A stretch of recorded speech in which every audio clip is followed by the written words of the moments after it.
so far.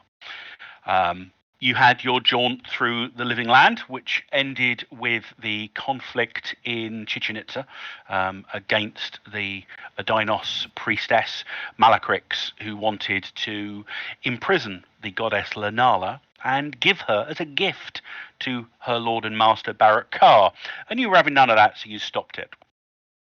You subsequently have found yourselves in possession of a Nile Empire dirigible, a blimp, a zeppelin. There are specific differences, but until people decide they want to know what they are, I'm not going to go into too much detail on that. And you have been tasked by the Delphi Council to fly the aforementioned airship in as quick a method as you decide to North Africa. You headed down the South American coast past Venezuela, and just before you headed out to sea, you did pick up on the Dread Zeppelin's quite marvelous weird science scanner device. A certain amount of unusual activity. They appeared for a few minutes or so, but they were little dots of colour around Natal, north of Juazeiro del Norte, and around the city of Fortaleza, but they disappeared. The only thing that you were able to determine is that they were of the same colour that the map within that system uses for the domain of Jean-Paul Malraux, the cyber pope, up within France. You left those to one side, possibly while the Zeppelin was being flown masterfully by Ryoko, or possibly because some of you didn't actually realise what was going on. There may have been some conversations about going back, but up until this point, you have continued on your journey to North Africa. We ended late at night, halfway across the Atlantic. You had flown into some pretty stormy weather, so had placed the Zeppelin for the night at least into its holding pattern, where it manages to stay quite stationary within the air. Durac had been doing some reading, some weapon checks, or whatever else it is a dwarf does last thing at night before potentially going to sleep, or it may very well be that it was Durac's watch. But regardless, you were in your bunk, Durac. Just reshare the map of the Zeppelin. My lovely little ghosty friend. And you can decide amongst yourselves where each person's individual bunking is. There is enough space for two people in rooms with two beds. They're actually within there. They're actually stacked one on top of one another, but I couldn't find anything appropriate in the maps to show that. Do you want to drag us on, or do you want us to drag ourselves on? I thought I already had you on there, actually. But I will drag you on so you can decide where you are going. And any questions about anything from here as well, we will... What foods are they serving for What breakfast? time of day is it? Sorry, what? What time of day is it? Time of day? Well, it's late at night at the moment. Uh, It is of the evening. Kerry, we haven't got a token for you. Give me a second. You just have to add them to the tracker, I think. No, I have done, but there's no token, so it's not letting me Okay. then drag him off. Boink. I know it's nothing like your character, but it is the token entitled Pulp Sorcerer. So you're there as well. Stop taking all the bedrooms until I get my character.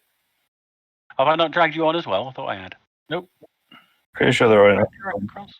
Yeah, there are enough. But yeah, it's late in the evening, probably. It's coming up to midnight, shall we say? Hey, that's the captain's chamber. What, the double bed? You can share with Ryoko if you want. Jumped into my bed. I don't know. Get out. She's a ghost. You've been en route about 7 days so far, just to let you know how long the journey has been. I need a single room to recover for my next roll. I'm going to take this room because it's got a nice table with my food on it, chairs and everything. Yeah, that's more like a stateroom as well. Abram, if you can decide where you are. Theo as well. Theo's choosing to share the stateroom with Durak. It's a table, you see. It says everything about that room. Oh, I've changed my mind. In Ryoko Durak's beard. That's a wonderful little bit of niche slang there. Not sure everyone will get it, but anyway. no, I don't. One of them. If I am correct, referring to a young lady as a gentleman's beard is implying that the gentleman prefers the company of gentlemen, and that the young lady is there to basically imply that he doesn't otherwise want to enjoy the company of gentlemen. Yeah. Oh, Yep. I wouldn't have got that. Fake girlfriend, I think, is the too long didn't read version of that. I believe so, yeah. So, it was late, almost midnight. The Zeppelin is parked, for want of a better term, possibly 200 or 300 meters above the ocean beneath you. It is being rocked every so often by strong winds, and the storm rages outside. It is not a particularly warm vessel, to tell you the Dread Zeppelin. There isn't much in the way of any kind of insulation, because everything has to be kept quite light. I will say that the last 7 days, for any of you that have taken on requirements of flight or any kind of engineering or technical role aboard the Zeppelin, it has not been a calm voyage. Dr. Sanders, you have spent probably 3 days out of the last 7 learning the ship's systems and coming to terms with the fact they all appear to be very well maintained, despite the fact that on sort of a semi-regular basis you have had to troubleshoot or firefight various crises that, as far as you're concerned, should not be happening on a ship of this design specification.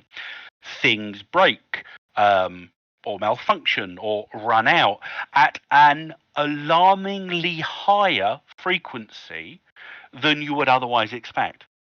To say that the journey has been somewhat dramatic, more so than usual, is possibly an understatement in that respect. So, this evening, Durak, you're up. Let's say it is your chance for a watch. And the lights are low, most people having gone to sleep already and turned things off. And you heard a noise, a clonking noise or something else moving. You got up to investigate, poked out in your head out into the corridor, and saw nothing when you turned back to your room. However, there was a vaguely humanoid figure, see-through, hovering about 1.5 meters away from you. It is predominantly featureless. The gas or its gaseous form is white with long tendrils where you expect its arms to be. There are 2 dull blue glows round about head height, and you also note that at the ends of its tendril-like arms, there do appear to be floating within its almost see-through gaseous mass sharp crystals at the ends of its fingers. And where we left it last week was it just floated quickly, zipped towards you and flowed over and around you, leaving you with a smell of rotten eggs within your helmet. Now, we're not going to do this in combat rounds to keep things flowing a little bit easier, but I will draw drama cards accordingly, just for flavour. So, as you're the active individual, Durak, can you please roll me a d6? But before we do so, as a group, would you prefer Core Earth drama cards or Nile Empire drama? What's bad about Nile? The new and exciting. Okay, then Core Earth then. Okay, so on ones, what, you'd prefer Core Earth or you'd prefer Nile? I prefer Nile. Yeah, me too. Yeah, let's do them. We'll do now. I'm about to roll my dice 6. Okay, so it sounds like the core earth are the less preferred. So it'll be the evens then. So that's a core earth one. Because ones are always the worst. Oh, are they? Okay. Yep. Uh-oh. Ah, So it counts as a standard scene, defend and trick, critical problems. But luckily you're not doing a dramatic skill resolution. we're set back in both of them, so. The creature, the cloud, drifts past you, and you feel something impact, or at least attempt to impact your back, Durat. What is your you're unarmed, aren't you? What's your unarmed combat skill? 15, it says. Okay. So you feel a swish from behind you, and the right bit now. Glad I got Something the extra one. scrapes across your back. Sounds sharp. What is your toughness -4 armor? 11 then. Okay, so you got a 15, so I'm doing an extra bonus die of damage. So Oh, it's that's a 15. 5. 15 with 4. I think it's 4 is That's the armor. 8. Okay, so not including your shield, because you're being attacked from behind at this point. I don't think toughness includes your shield. Okay. Oh, only if you're doing a Yeah. an auto defense. Right. So 17 damage to your toughness. What does that count as? 17 over 11. 6. So you feel 1, 2, sharp pain in your lower back as whatever it was has managed to penetrate your armor, unless you do something about it. I will try my reality check because You're that's going to what it's attempt to for. soak. Oh, everyone's possibility should be back to full, by the way. Okay, I didn't know that. I'll So put them that's back. 3, unless you've got perks to enable otherwise, at which point you can add 1, depending on the perk. So I think Theo, you'll be on 3. I think Dr. Dick and Abram, you're both on 4. Sam and Ryoko, you're also, I think, all on 3s. Ready? Yep. Okay, here we go.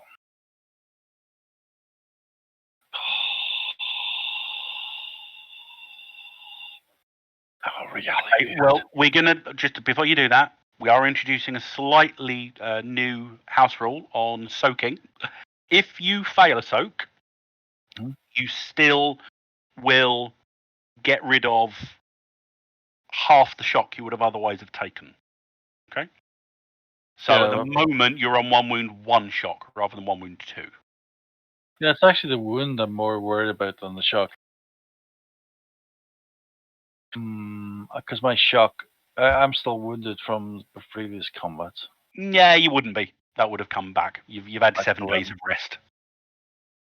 Wounds gives you -1s, doesn't it? Wound would give you a I'm number of gonna- number of wounds. We'll add my. I can still add a possibility to this. It's spend a possibility on the roll as well as having to spend it to activate your potential soak. the dice roll was 5. Damn it! Ignore that. That's me. Well, it's at least a 10. It doesn't matter. It doesn't matter. You won't fail. You won't fail if you're spending a possibility, because 10 added onto that would give you a. Yeah, but I didn't kick possibility. I kicked reality because I was trying to look at my skill and set the wrong button. No worries. Oh God! I've doubled my reality now. Oh, what am I doing?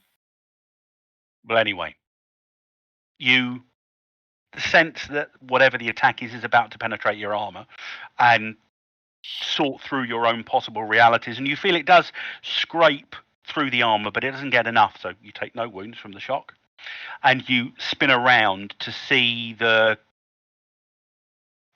going to call it the apparition, floating in the corridor behind you, and I will just make it appear.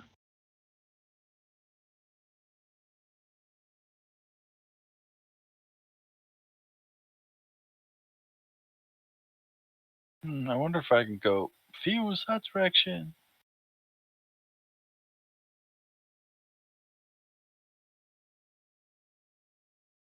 You're stood up at the moment. You'll go. What are you doing? You are set back, however. We are set back, which means So your setback is going to be you are getting ready for bed. You are now bearded and braided. So pick one of your armor perks, and it's out of action for the scene unless you take activity to deal with it. It's up to you which one, because you were in the process of shutting down or taking things offline. So maybe your darts aren't live at the moment because you've taken off your gauntlets, or well, you decide what. yeah, a little bit of gauntlets, but as you know, the armor never comes off. Well, you're bearded and braided now, so it can. Oh, can it? Is that what that does? Oh, I Yeah, didn't your know. armor's back. The only reason you've not taken it off before now is because you have this dishonor thing, so they tend not to take it off at all until they've regained their personal honor, which you have now. Woohoo! You can see my face, people. Woohoo! Not sure if that's a good thing for everyone else, but we'll decide that later. Put it back on. Yeah, quick. Yeah. Cheeto stuck to your chin. Way. Okay, I will do Yes. I'll do the gauntlet thing. That's it, isn't it? The turnover, or I can Sure do go. something. Sure go. I can hit. You can still do something. Okay, I will hit it. I will attack it. Okay. You Now, know, I I've will got tell this you that plus- due to its see-through nature, luckily you're all right, but any attacks against it that aren't immediately toe-to-toe get a -6 because it's almost invisible in its look.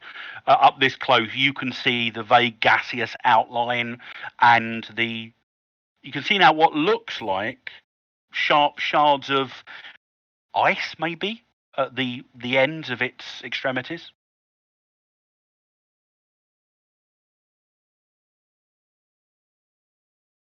So I've got magic rune on my claws, which makes intelligible spirits and foes affected by my gauntlets, just to make sure. My claws. Correct. But I will tell you now, that has no effect on this creature whatsoever, because it does not have the ethereal trait. Because it's not ethereal. It is there, though. So you are still affecting it, but not because of your perk. I pretend someone's actually forgotten how to do this. Oh, I roll on combat, don't they? Right, okay. You are rolling your d20 with a bonus. There you go. So your die totals are 5. You're rolling very Alex this evening. I blame Alex for it. Right. It's unarmed combat, which is a defense for yourself, is a 15. That's it. That's all I do. I'm not Okay. using. I've So only got you one possible. So you swing, your claws rip towards the creature, and like a wind, it just drifts back, or quite quickly drifts back out of the way. Okay, round 2. Can everybody else just roll me a find or mind check, or if you've got anything else that would enable you to react to the sound of, well, not much, but Durak's moving about. Now, Kerry, for you, you haven't got any of the funky macros that I give anyone else. But if you use the /TORG option and then put the value of your skill, which is your stat plus the add to the skill after it, into chat, it will roll that dice for you still.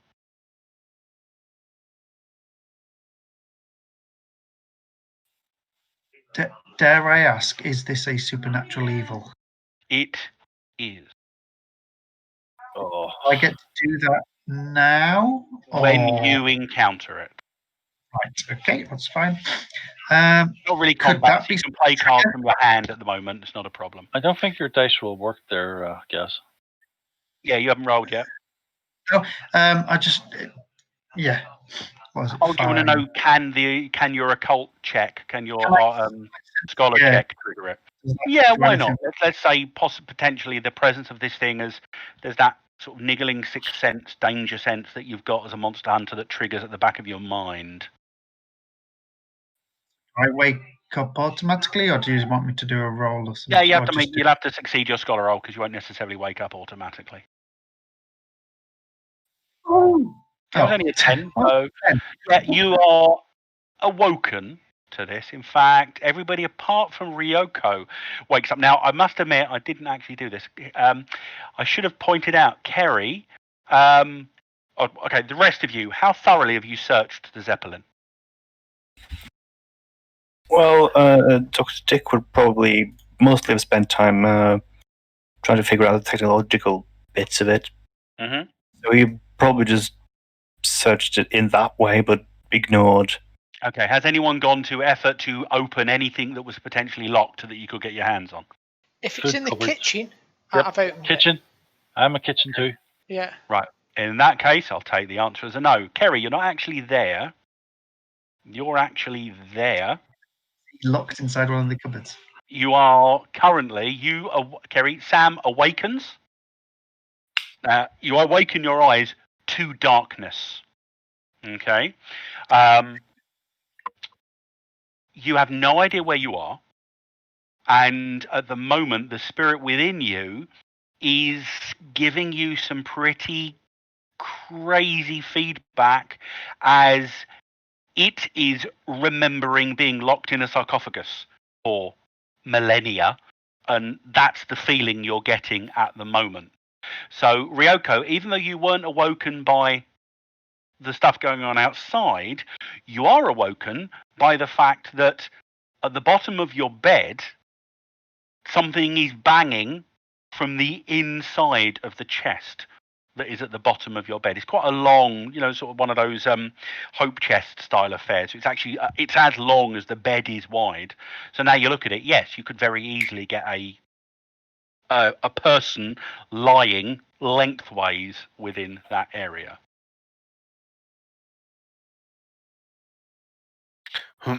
All right. I get out my katana, get it ready. Mm-hmm. How does the lock of it look like? It has a keyhole lock. So it's not Okay. like a padlock. There's an actual keyhole. Nobody's found a key to it so far, which is probably why no one's tried opening it yet. While you're doing that, as you're active, please roll me a d6. Again, this will be the drama card, which will cover the next set of actions. Yeah, we're not worried about turns so much at the moment. It's just about transition of time for the drama cards right now. So, Ryoko, you can roll a d6. On odds, you'll get a Core Earth card. On evens, you will get a Nile Empire card. Evens, there is a Nile Empire card. A clever comeback. The taunt skill may be used as a defense against any type of interaction attack this round. So if somebody attacks you with intimidate, you can defend with taunt. Yay, sir. It's still a standard scene, so that's Well, on the dramatic scene. Yep, which would do something if it meant anything. So everyone is awoken by the sounds of commotion in the corridor outside, or stuff at the bottom of your deck. As per usual, you guys decide what order you work in. You can play cards from your hand. You don't need to worry about pool at this point. Which reminds me, Kerry, do you remember how the cards work? We'll keep them simple for you for now. Vaguely. 3, 4, 5. Well, you're in a Nile Empire zone at the moment for reasons, so your hand size is now 5. They live on the front of your character sheet. When we get into combat proper, there's a process by which you have to move cards from your hand into your pool before you can use them. But for now, it's fast and loose. Anything in your hand you can choose.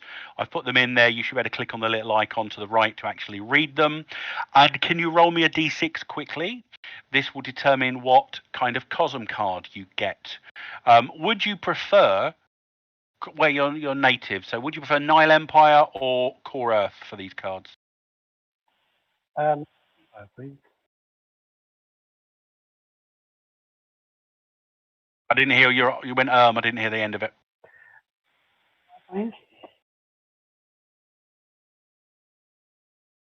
Try again. Sorry, am I cutting out? The end of it is sometimes, but you didn't just then. Nile Empire, please. Okay. So these are the cards that you can spend to essentially affect the scene, and they will normally give you some kind of bonus, or if it's a disbenefit, it gives you get possibilities back in return. So temporary reprieve, you just got play at any time to avert a catastrophe, including failing a dramatic skill resolution. Any combat ends, all villains withdraw, allowing the heroes time to recover shock before the situation resumes or an alternative problem arises. So, That's quite Ryoko, good, that card. we'll deal with you to begin with. So you drag yourself out of bed, katana in hand. What are Okay, you well, doing? I will look around if there's a key to be found or something similar. We'll take it as read that up until this point you've been in the Zeppelin 7 days. We'll assume that knowing there's a locked chest here, somebody went looking for a key. You haven't been able to find a key up until now. There certainly isn't Okay. one within your room. So you're Then- going to waste time on that one. Well, I ponder the lock. Could it be opened by striking it with the katana? There aren't any external elements to strike. Ah, okay. You said no padlock. Yeah. But it is a 1920s, 1930s era chest. You have a late 21st century technology sword. So draw whatever comparisons you want about relative structural components and that sort of thing. Well, I don't think I can. Yeah, well, I could strike it. You could try and strike it, possibly slicing the, because obviously the lock is going to go up into the lid to prevent you from opening it.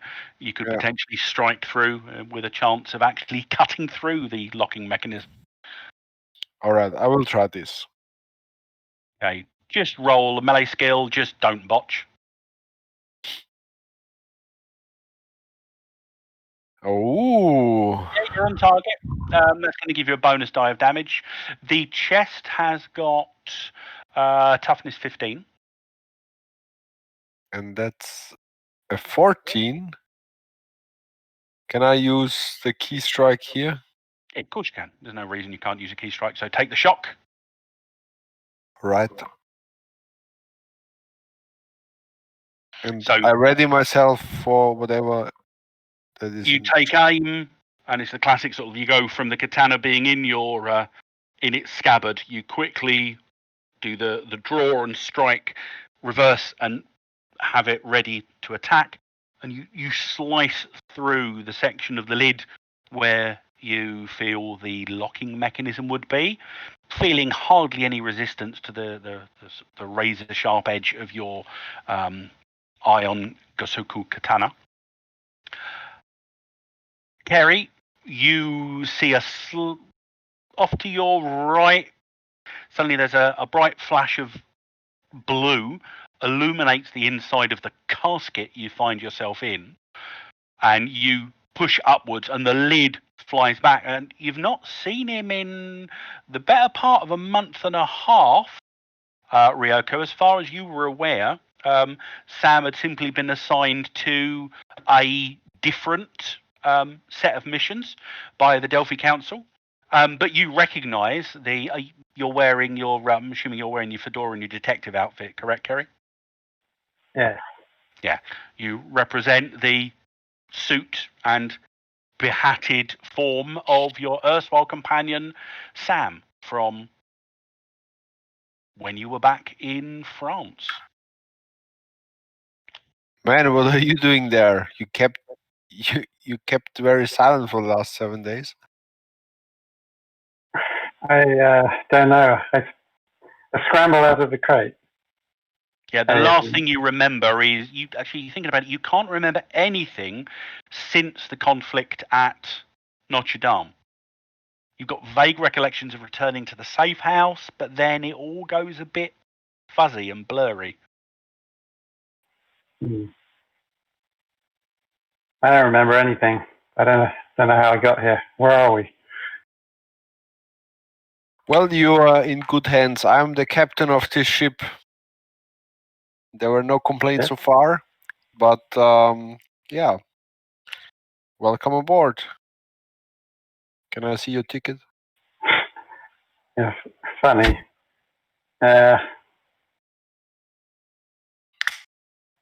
What kind of ship is this? I mean, I obviously We're not rolling from side to side. It is swaying a little bit, but as you know, that's from the winds outside rather than anything else. Well, that's annoying. It takes them off of there. Right, okay, I'll have to do that later. Oh, You're an airship. why has that gone so tiny now? Where are we going? We are heading for Africa. But at the moment we are somewhere over Brazil. Mid-Atlantic. Okay. Abram, what are you doing as you are this sense at the back of your brain tingles? There's something evil about. Do I get my card now, or do I need to re-roll when I actually come face to face with it? When you come face to face with it, that's when you roll. I will automatically grab obviously my pack, my stuff. Picking up powders and things, thinking there's something that I recognise, sort of thing. There's like a feeling. I get this sort of dread feeling, but almost like a welcoming feel. It's almost like a comfort feeling, a weird comfort feeling that reminds me of home, but also puts me on alert. So I will. Roll me a D10, please. How do I get a D10? Okay, roll a D20, and we'll just take the digit, the units digit. 6. Oh, be an 8. It's a Half 6. of it. It depends whether you half it or you. Now we'll just take the units as a 6.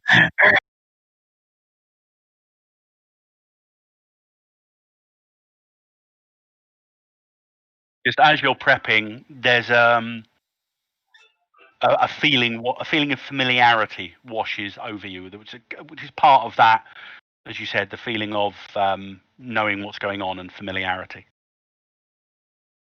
You don't have to worry. It was only Abram. Skeleton. Sorry, you give me a puzzle and I had to work it out. Enough as to do it, that's all, isn't it? Oh, what? How do you roll a 1D? Yeah, just slash roll 1D10. Yeah, or slash die. Sorry. Oh, yeah, Theo's back at the end. Right, okay. I was trying to work out where Theo was, so I've moved the map over. Yeah, Okay, I so decided. you do want to share with the dwarf. Well, I'm getting on a bit now, and it's close to the toilet back here. Ah, right, gotcha. With that feeling, I'm not going to shout out because I know obviously some of these things, knowing it's on board, to spook it or to alert it to us, most likely make it go even more feral. So I'm going to attempt to leave the room, sort of like with opening the door as quiet as I can, checking out, looking, and following my senses as best as I can to where I think it is. If needs be, checking on people as I go there, because I don't obviously know what I'm doing when I leave the room. Okay, so we will. You pull your stuff together quite quickly. The 10-second combat round, so we know about that. So you step into the corridor. Give us a find check. Only difficulties 10s as you look left and right. Can't see it. Oh, hello. You found it. Okay. Definitely saw. You detect the sound is coming from your left, so as you come out of your room to the left or toward the front of the ship. However, with that find check, not only are you able to see the bits of the dwarf that are poking out of the door, but you can also see that roughly humanoid figure. From here, it looks like it's almost made of translucent smoke to you, which is only about 6 or so meters away. Let's see how does this do the. Is that doing that right? How many feet is that? That says 5 feet. Yeah, that's 1 square.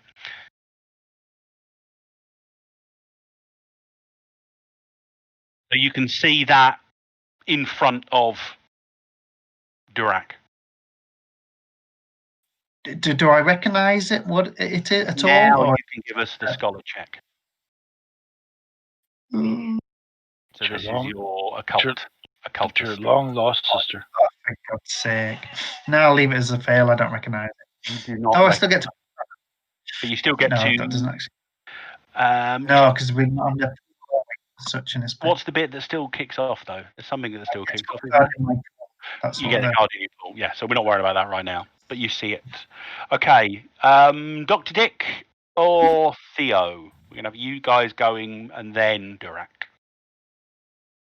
Oh yeah, okay. So how much have I heard, and how easy would it be for me to conclude from that it is in fact a ghost that's out here? By no means have you heard enough to enable you to conclude what it is. You just have heard a commotion in the corridor. The usual noise the dwarf makes mid-fight is what you're hearing. All right. Well, I'm gonna try to take a quick peek around the corner there. Okay, again, give us a find check.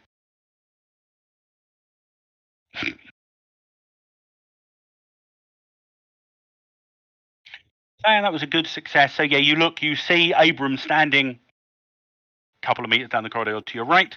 You turn and you see Durak swiping at something you can't quite make out the shape of, but he is obviously attacking something.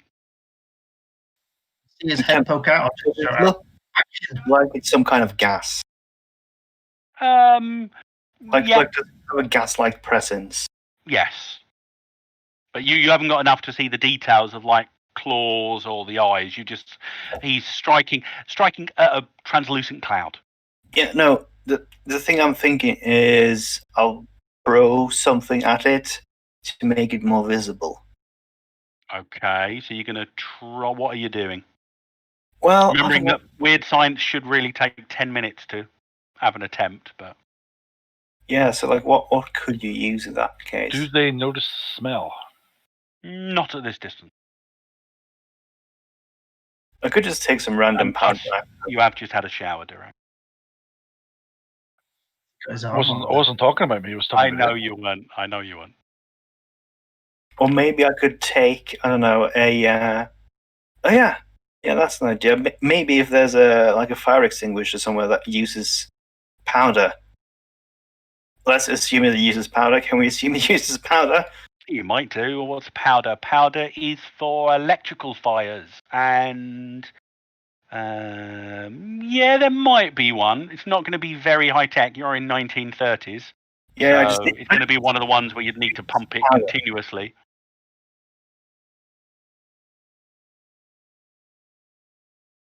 What you can do, so there probably isn't one to hand, but there would be one either at the tail end of the vessel, or there would be one within the area of the kitchen. It certainly isn't up to 20th, let alone 21st century safety codes, this vessel. But that is an idea. You could actually probably find one in the workshop, which is around to the right. So you'd have to go through there. I wanted to do that as my trick, if that could be possible. If we... Yeah, so you'd have to move around into the workshop, which I think you've got enough movement for. Each of the squares in here is only 1 meter, so it's not too far away. Can you move yourself, or do I have to? I'm not sure how far. Well, that's 1, 2, 3. How can we get to do it? I only got to move. Because you decided to pick up all your gear. So you're better prepared than he is, but he's making do. So yeah, so I can stand there-ish. Can he smell it now? Yeah, there's a smell of rotten eggs. Ugh. Use your science brain. You can use your science brain in the next action round, but for now, you're going to try a trick, essentially, yeah? Yeah. Your trick is represented by the fact you are attempting to douse its gaseous form with additional particles to make it easier to see. Yep.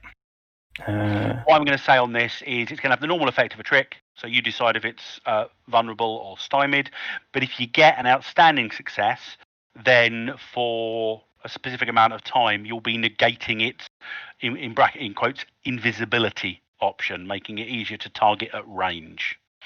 So its defense versus trick is an 8. So if you get an 18, which you didn't get, so do you want to make it stymied or vulnerable? I want to make it. I want to use the possibility, actually. Oh, there you go. Continue going then. That was 6. By the way, whatever else happens, you get a willpower card in your hand because trick is an approved action.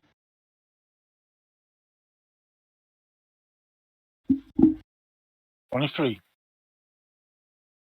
That's 23. That's 15. So, yeah, do you want to make it very vulnerable or very stymied? I want to make it. Vulnerable makes it easier to affect. Yeah, I know. Stymied I know. makes it harder. I just don't know how hard it is. Like, is it harder to hit it, or is it harder to? Well, its unarmed combat, which is a defensive value, would be a 15. At range, its dodge would be a 21, including its, if you take the -6 for it being semi-invisible.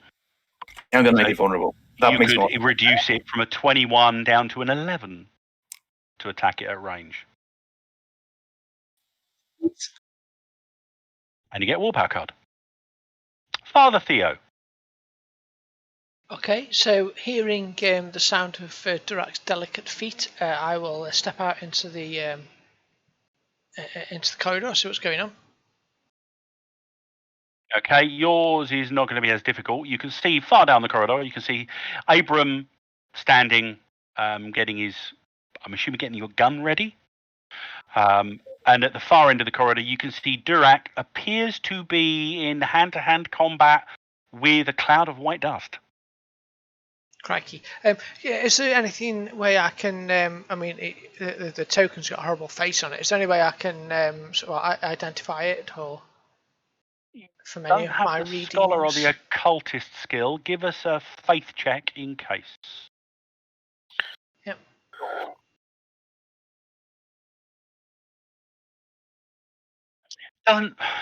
Doesn't match anything you're aware of in the Christian bestiary, shall we say? Does it? But not of this world. You would probably have a better than average chance of thinking. Okay. Well, in which case then that's kind of what I was aiming for. So I shall move down here.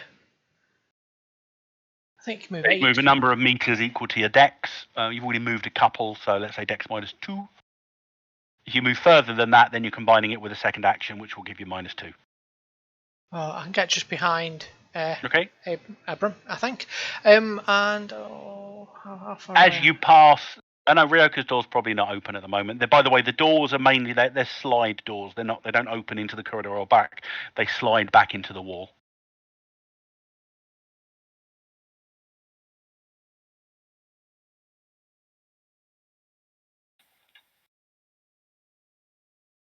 Is the best going off, or are you going to do some kind of repel?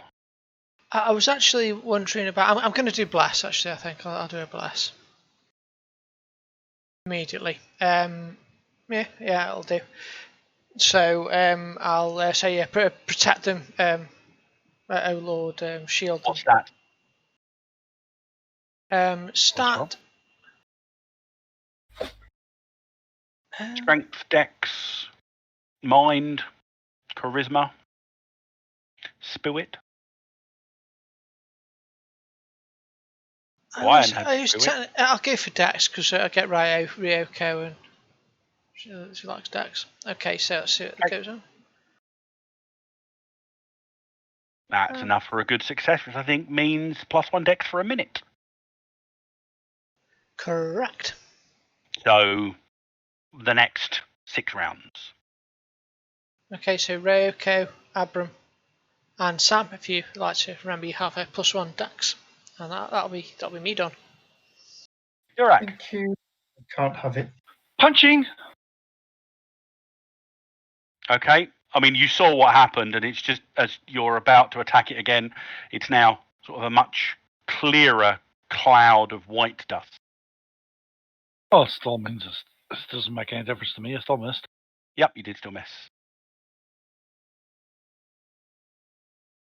It doesn't make a sound, but the creature does wafts backwards and swings out at the good doctor instead. Yay! Dr. Dick, what is your unarmed combat defense? What is your unarmed combat total?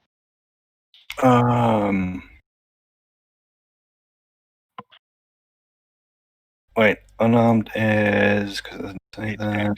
Plus however many ads you've got in it. Yeah, I just don't know how many. So so it's 9. Oh, it hit you then. Okay. Just barely. Just barely. So 9 damage versus your toughness with 4 points of armor piercing. Ooh, well, my toughness then is... should be 6 then. Okay, so it's 2 shock.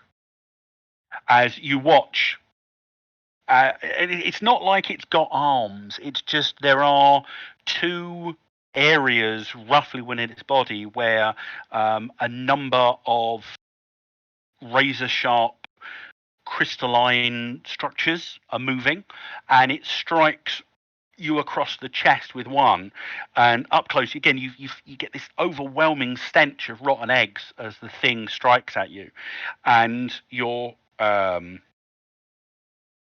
chest armor has 3 gashes going across the front of it.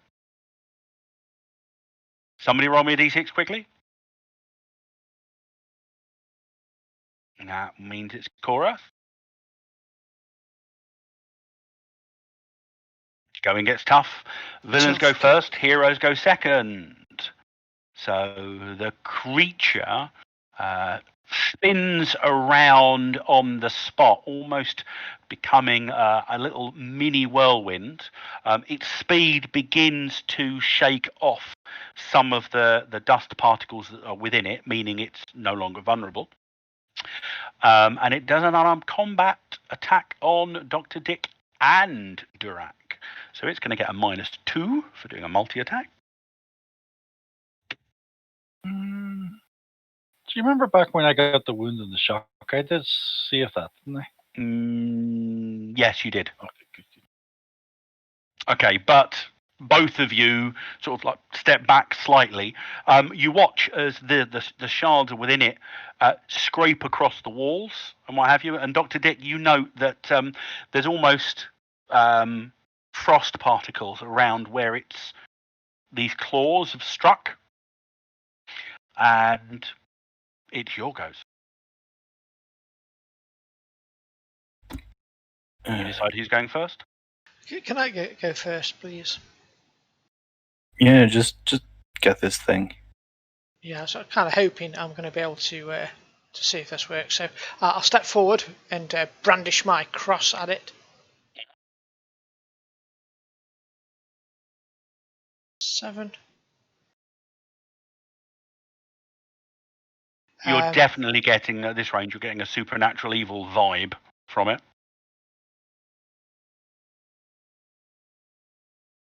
Okay, so holding my crucifix fixed towards it, I shall say, "Oh my!" Say, "Oh my God." You're going to say, "Oh my God," that's a good one. Oh my God. No, was my mic on then? Good grief, sorry. Yeah, it was. That was me saying that. Well, actually, Father Theo says completely different. Father Theo has got a different angle on it. He says, by the power of God, cast into hell Satan and all the evil spirits who wander through the world seeking the ruin of souls. Cast them to the deepest recesses of hell and chain them there forever, which might be a bit longer than 6 seconds, but I'm going to do it. And it's a banish spell. You say you're fine. Okay, go for it. Oh, by the way, you can have a possibility for that. A possibility, ooh. Yeah. Thank you. So banish, it is a 5-meter radius, and it banishes, repels spirits, ghosts, and things back from whence they came. Compare the invoker's faith total with the willpower or spirit of every such entity within 5 meters of the caster. Just double check. Which book's it from? Is it from the core one or? I think it's core. I'm pretty sure it's core. Let me just double check. Banish sounds pretty standard, doesn't it? Corey.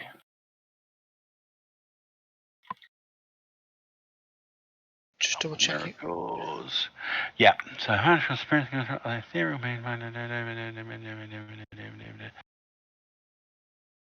They only actually go for a little bit, which thinking about it, I was kind of hoping it was going to be more destruction, but never mind. Yeah, no, that's all right. And what did you get? You got a 25.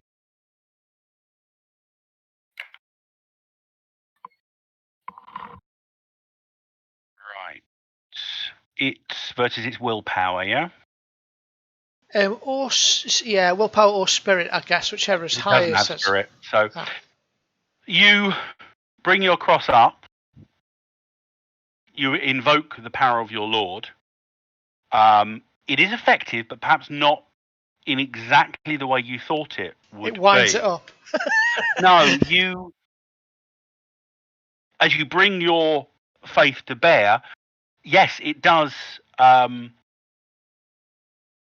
affect the creature. But what happens is you feel some kind of tether ceasing, and then all its body just dissipates. The dust that's within it floats up to the ceiling, and then once it hits the ceiling, it floats down to the floor, and there's a series of tink, tink, tink, tink, about 6 little tink noises, and you see that the claws of the creature simply fall to the ground where they are fizzing and hissing on the wooden floor. It may just buy us some time. It may be. Oh no, it looks dead. Cool. My general curiosity gets the better of me, and I'll try to pick up one of the souls. Cold. Very, very cold. So much so, if you don't drop it immediately, it sticks to your fingers. I'll call out to him, don't touch it, get off the boat now. Get off the boat.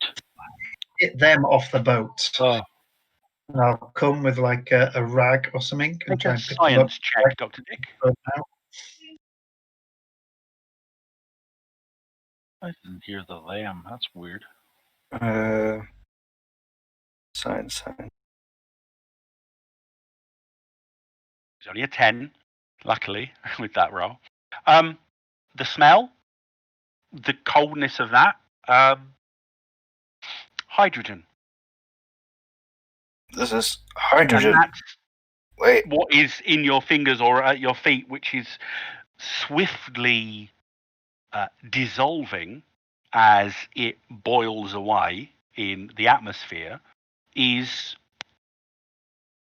hydrogen cold enough to be solid. Hydrogen ice. Yeah, what's the freezing point of hydrogen? Significantly low. Yeah. There's quite a few with egg smells, Stuart. Oh, is there? I didn't know that. Yeah. I only know one. But sulfur is one of them. Now, what is this blimp or the zeppelin? What's the thing filled with? Hydrogen. Ooh. Where did you get the hydrogen from? By this point, we'll assume that Abram, you've moved up and Yeah. have probably gathered the bits. By the time you get them to the nearest outpoint, which would be here, and you've opened the door and been buffeted by the wind, there's hardly anything left of the shards in your fingers. Damn it. I'll curse as it releases out, thinking, where's it gone? And Oh, Ryoko, you and Sam probably come out of your cabin. All right.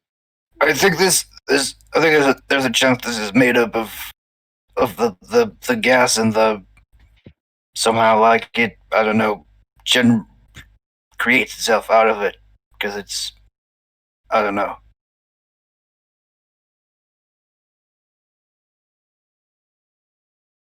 Look, guys, who I found. What, Alex? Oh, I didn't know hello, we were Sam. allowed partners with us. He said, "Look, guys, look who I found." Oh, well, I thought he just says it. So. Do we see Sam? Who do we find? Yep. You do, in fact, see Sam. Sam, Where are they? it's been ages. How have you been? How did you get Sorry, here? I'm moving on to a different map in a second. Just be narrative for now. I remember him. They've jumped out the window. I'll go up and embrace him and kiss each cheek. There's no need for that. All 4 of them.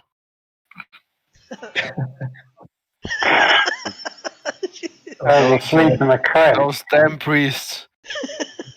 Just the two I'll go for.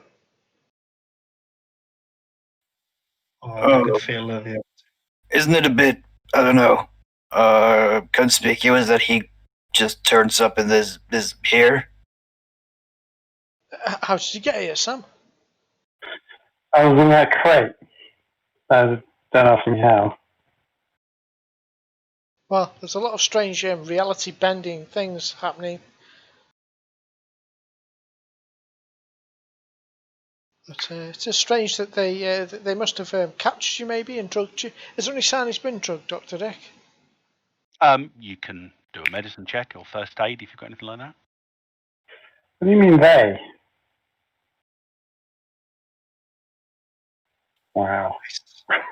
You and first aid, Theo. You go over, you check his eyes. There's a pupillary dilation and that sort of thing. Dr. Dick, on the other hand. Okay, question now. What method were you using to evaluate him? examination.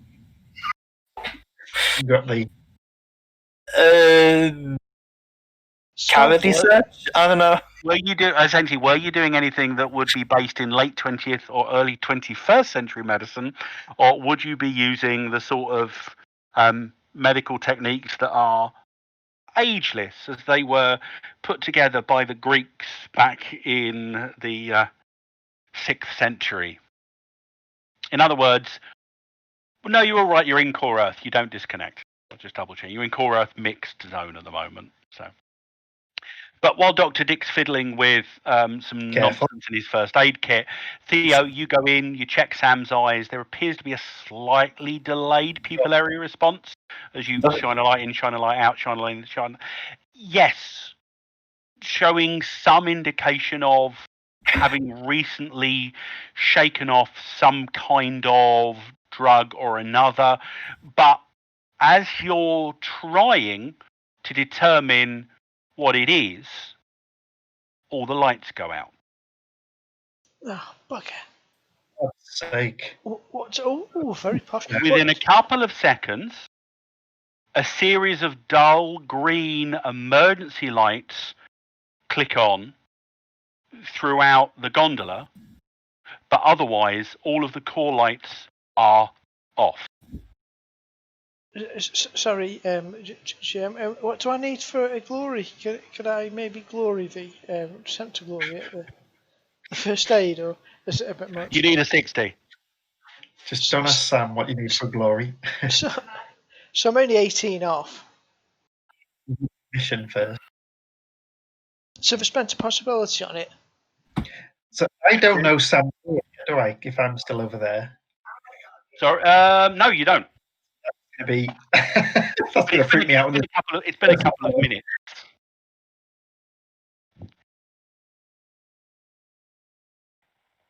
How do we turn the lights back on?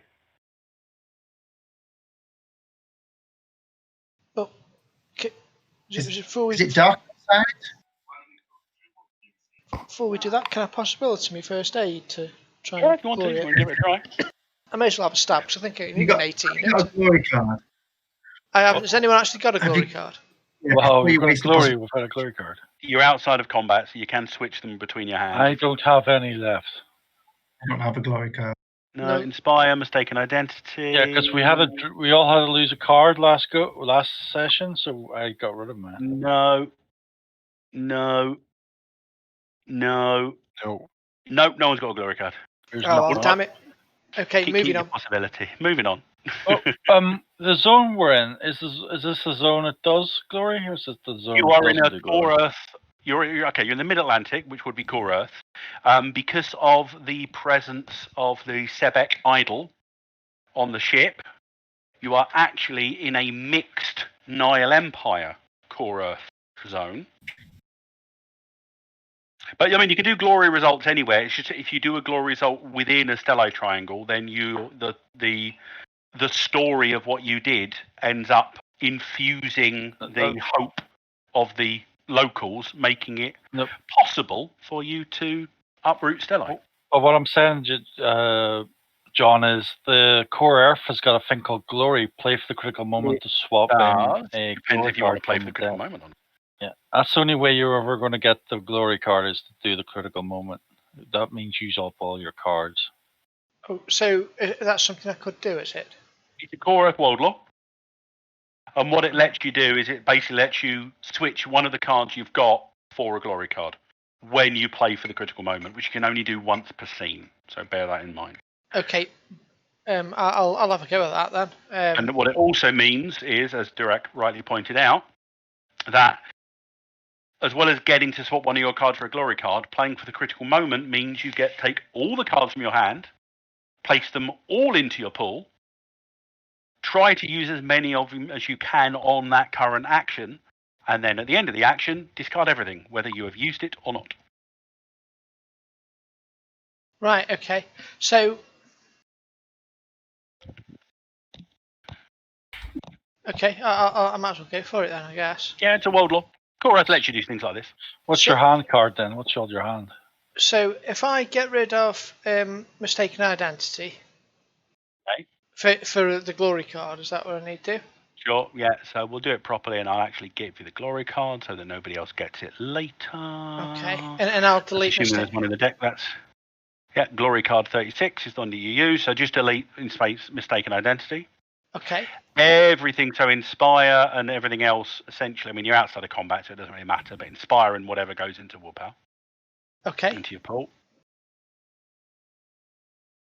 So, and then I spend my possibility to try and get this extra extra thing. So,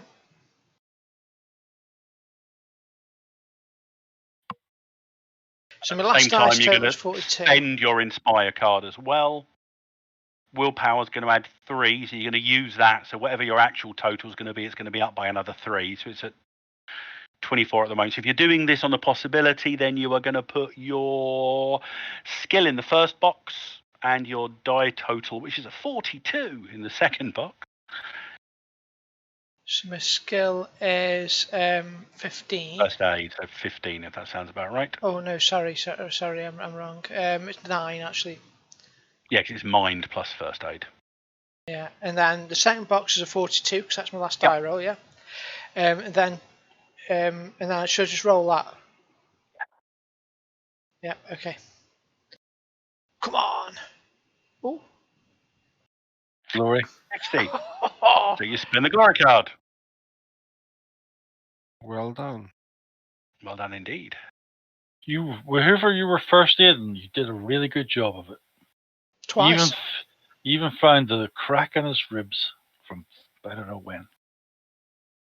Right, so a couple of things happen at this point as Father Theo does something that leaves you all agog. All of your maximum hand sizes go up by 1 because you just played the glory result. Yay! If memory serves, the other things that happen off the back of a glory are... Everyone gets a possibility. Yay! And everyone gets a card. So, Theo, we're going to say you also spend your Inspire as well. Yep. And you also spent your willpower as well. So everybody can either, in addition to all of that, so everyone's possibilities go up by 1. We'll get everyone's cards in a minute. Everyone also gets to choose if they want a possibility, another card from the Destiny deck, or 3 shock. It's up to them. I took the possibility. Yeah, me too. Me too. Okay. So that's 2 possibilities total. So you got 1 from the glory and 1 from the Inspire that you just played as well. Okay. So, yeah, Father Theo, your card is an adrenaline card. So that's all you've got left in your hand at the end of that action. Well done. Ryoko, you get a martyr card.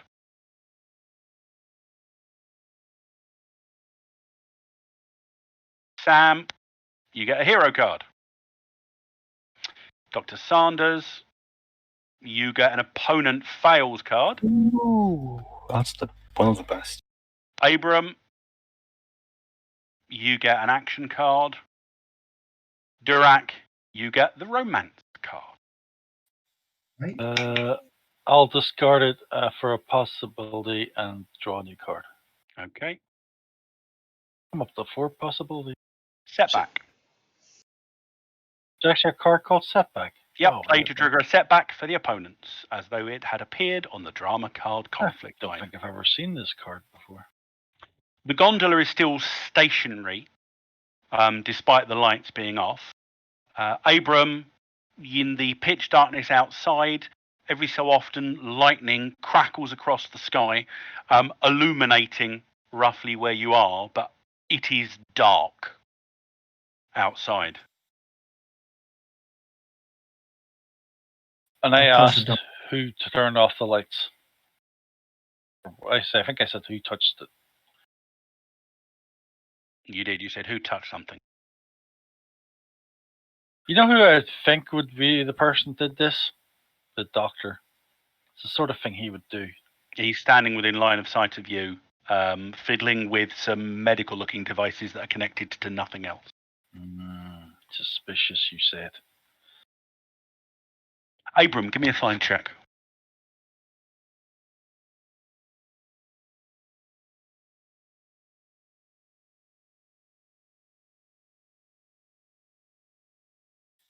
As Is it the worth- wind outside whips past your face, just as you're about to close the door, a wafted smell of rotten eggs comes at you from... What's the front of the ship called? From the fore of the ship. From bow's the end, isn't it? No, No, that's the stern. Stern. The bow of the gondola. Do I know anything of this egg smell, though? No, that's No, the no. first time you've smelled it. Anyone mention that? Would I know anything of any monsters that have that smell or anything like that? Would that trigger anything in my head? Give us a scholar check.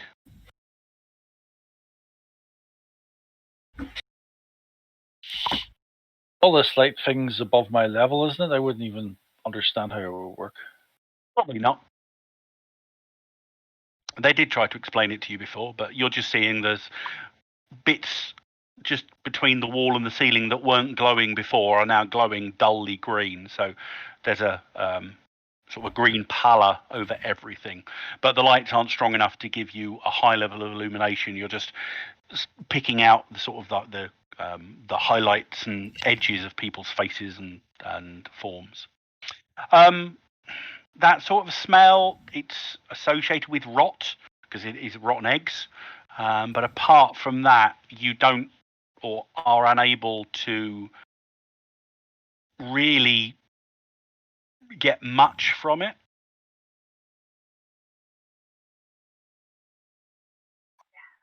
What's your unarmed combat defense? Abram? 11, I think. Not dodge. Can't use dodge. Nope. Man. Go on. You're 11. unaware, so it's going to drop it by 2. yeah, don't you know the saying? There's no dodging a ghost. I ain't afraid of no ghost. What's your toughness with 4 points of Oh. HP on it?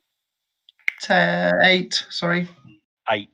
You feel a sharp pain across your upper back, more targeted towards your left side, as something rakes across your shoulder. You take 2 shock. Luckily, no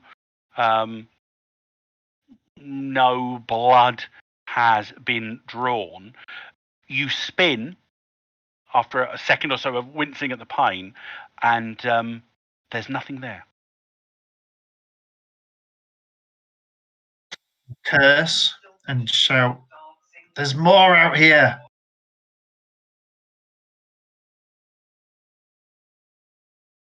Well, that was actually from behind you. The door closed. All right. So which way was I facing? Sorry, You at were this point? facing out at that point, Okay, so it I was was from facing the door, within right. the vessel behind you. Okay, there's more in here.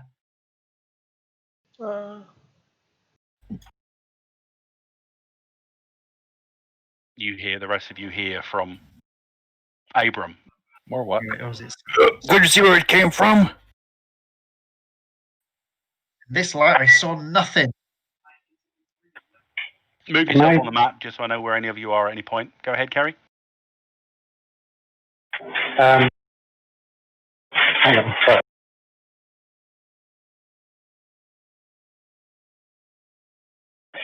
Can I try my astral form, which I've just learned? Oh, of course you can. I can't know how so I have to roll a skill. Yeah, Right. it's a spell.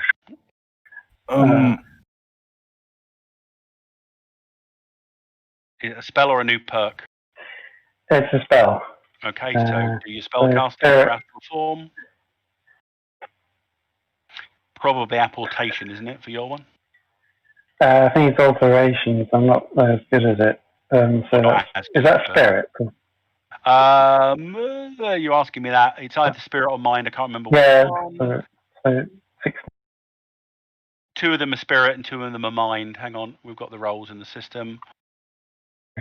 Oh, you're going to do it with a 26.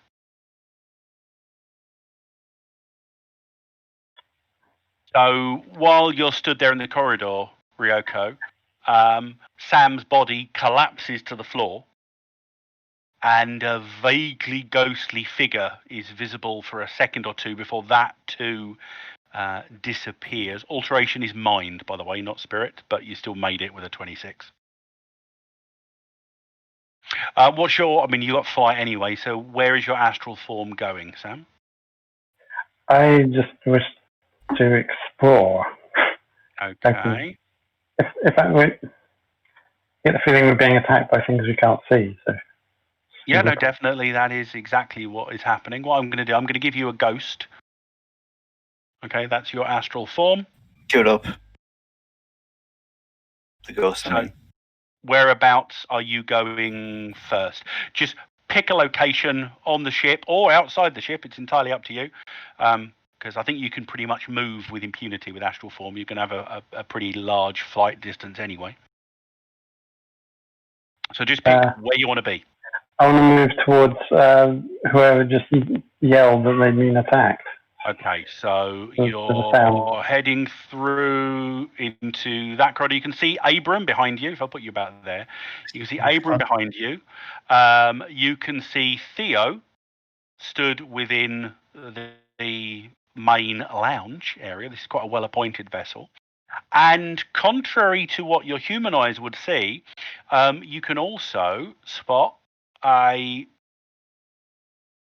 very clearly defined to you, almost classic ghost shape, although it has arms, in the back left corner, or the aft port side corner of the room.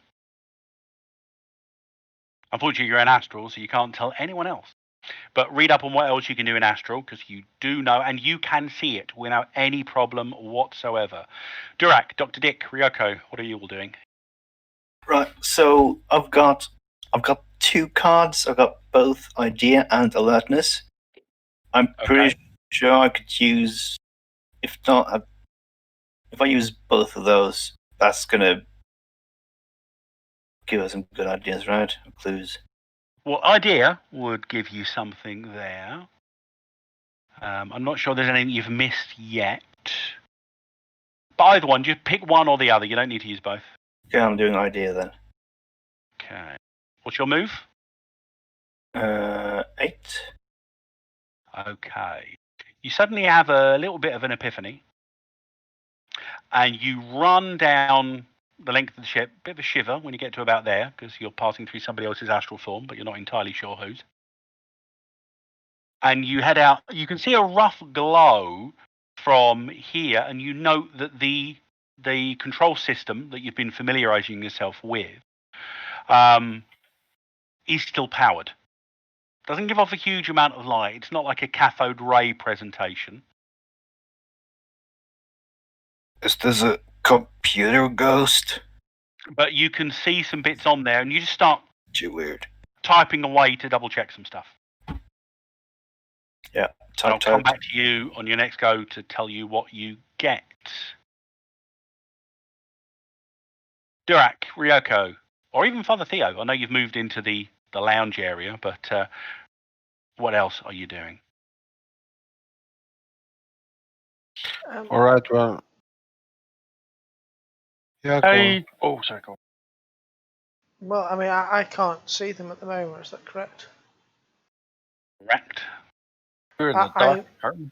Yeah. You are in the dark. I mean, you could give a find check. There are elements of it you might be able to spot, but the difficulty is quite high. Okay. So if you can get a find over 20, you spot it. All right. I'll be clutching the crucifix and kind of moving sort of slowly around, in a circle, to spinning around on the spot basically to see if I can detect anything. Give us a find check then. Probably not. Yep. In the darkness, you can't see anything, but the faith of your Lord is with you, so you're not panicking.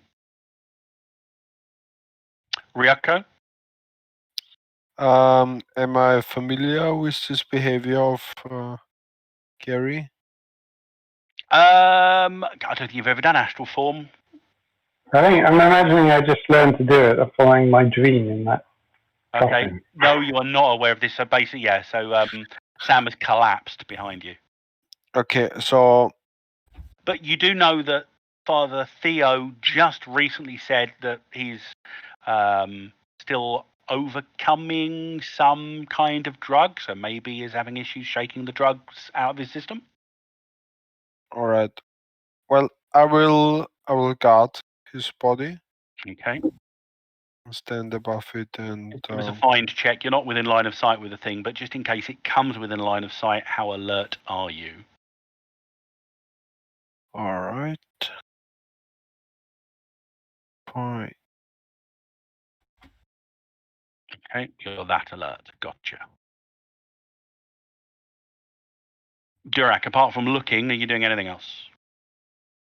I don't know if I can do anything because I don't see anything, if you know what I mean. I don't even know where they are or where they're coming from. So You can see your companions. You can see Ryoko and the prostate form of Sam, with Ryoko standing over it down the corridor to your right.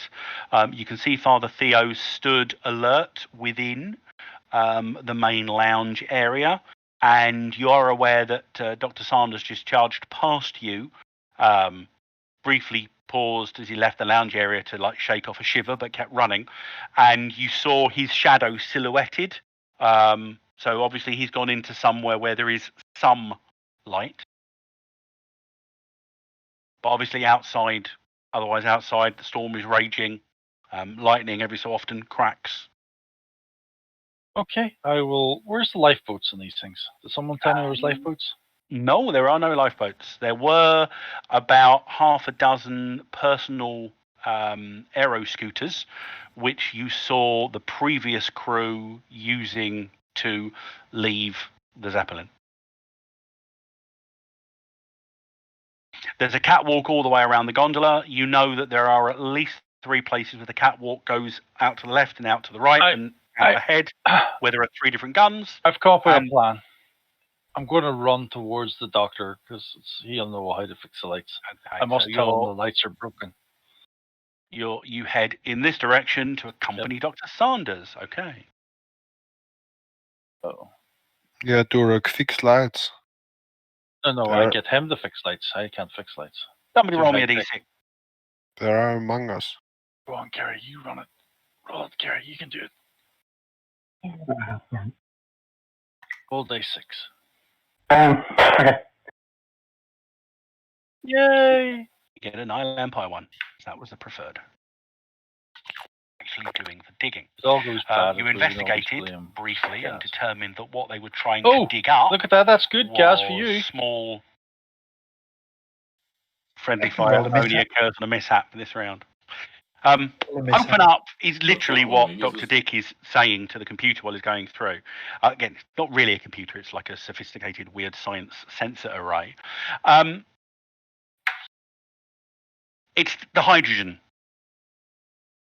element of the creature made you start thinking, Dick. And I think earlier on when you said, it seems to have coalesced itself from. And Mhm. checking, you quickly call up. The thing's got some quite sophisticated sensors, and one of them is the current pressure of each of 8 separate bladders that are within the hard-skinned envelope above you, and their pressures are monitored. You quickly skip through, and you note that the port side bladder 3, they go 1, 2, 3, 4 from front to back. Port side bladder 3 is registering a small, and I do mean small, drop in pressure.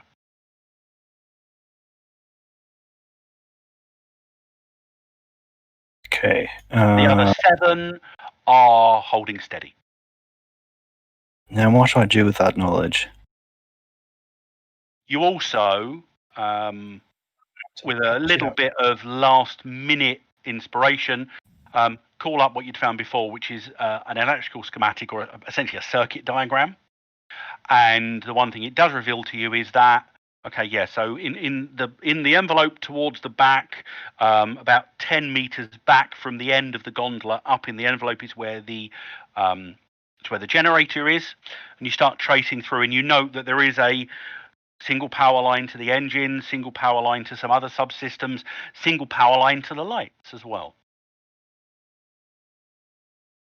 It's not giving you enough feedback to identify where the problem is with that power line, but you are able to ascertain that there are about 6 or 7 different power systems on the Zeppelin, and the lights are controlled by one of them.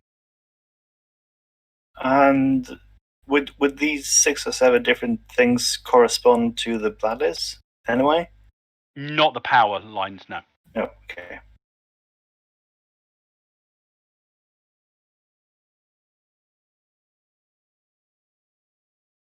Is that spirit near me? The infernal Sam there. Is that what it is? This one here? Yeah, the ghost is Sam in astral form. Oh, okay. Who is not visible. We see good Sam. Let's double check. I'm saying that. Let's double check. Does astral form? Is that from the Nile Empire one, Kerry? Yes. Thought it might have been. He's a magic spell, isn't it? Yes. He's magic. And it was one of the available ones for Pulp Sorcery. Yes, indeed. There aren't that many available for Pulp Sorcery, but they're quite good. Astral form, parallel to our yada yada yada yada yada yada yada. When successfully cast, the sorcerer intentionally separates his spirit from his physical body. His body becomes helpless and inert. The hero's astral form is transparent, ethereal, and can fly as fast as he can run. So if you can see him direct, yes, you can stab him. The character remains connected to his physical body through a silver cord and travel up to 1 kilometer away. Spellcasters may instantly move back into his physical body as a free action. You can view the physical realm as if you were physically present, but cannot interact with beings or objects present. However, he can interact with and be attacked by ghost spirits or other immaterial entities. So you cannot see him. But my claws can hurt him. They could do. The gaseous things presumably can't see me either because they're not ethereal. You said, wasn't it?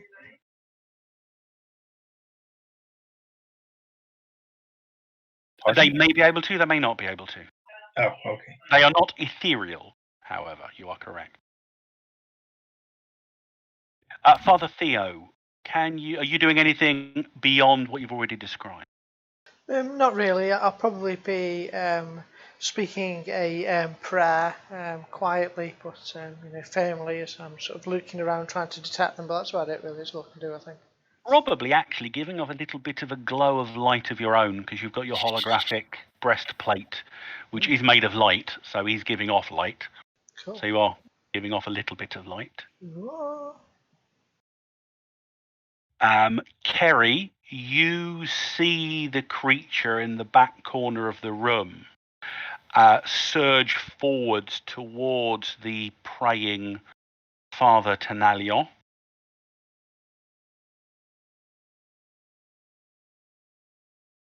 Theo, what is your unarmed combat, please? I Dex know. plus any ads you've got in unarmed combat. I know it's probably not my best start. It's 8 in total. Okay, so you're very vulnerable to this because you had no idea where it is. So that's a 4. So it strikes out at the good father with an outstanding success, giving it 2 bonus die of damage. No, not 4. Why did you pick up and do 4? Why are you doing? My left mouse button is doing mental stuff. It just No. hates me. Right, I'm going to roll them separately because they're annoying me now. I can't. I did go. Fine, whatever. So 2 and 3. So 12 slashing damage as this thing surges out of the darkness and just strikes at you unawares. However, 4 points of your armor are bypassed.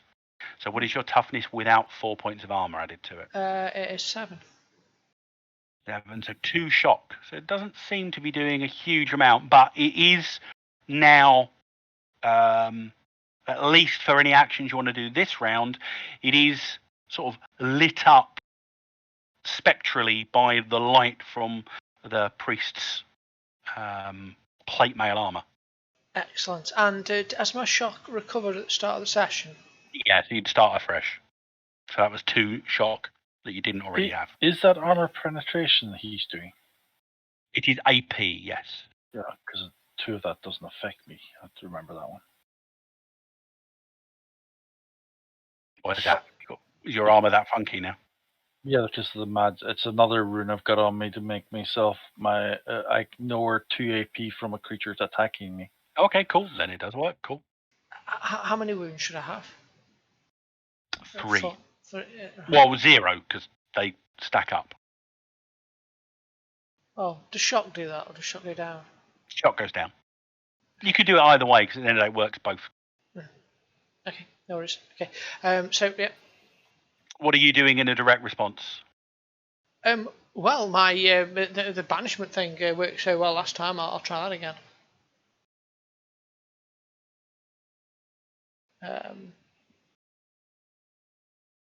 So I'll basically spin around in response to its attack and press the crucifix right up to its face and say, "Be gone back from whence you came."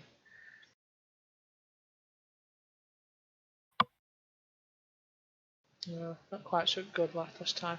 I could spend a possibility though, I guess, if that doesn't work. What's the casting difficulty on Banish?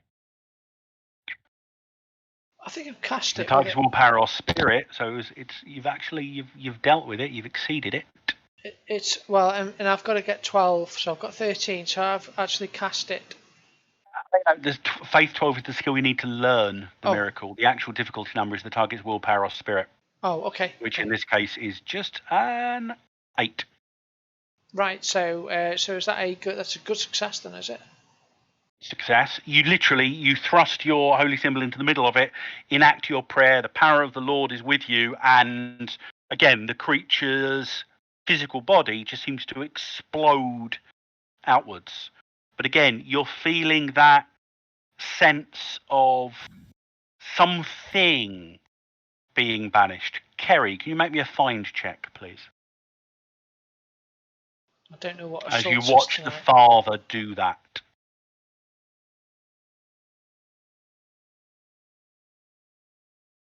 There's something more going on here on Quiet Spirits.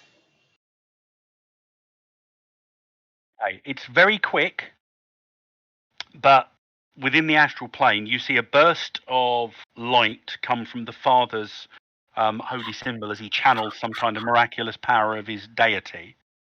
And then a tiny mote of dark energy zips up through the roof of the gondola. Does this power affect the other spirit in the room?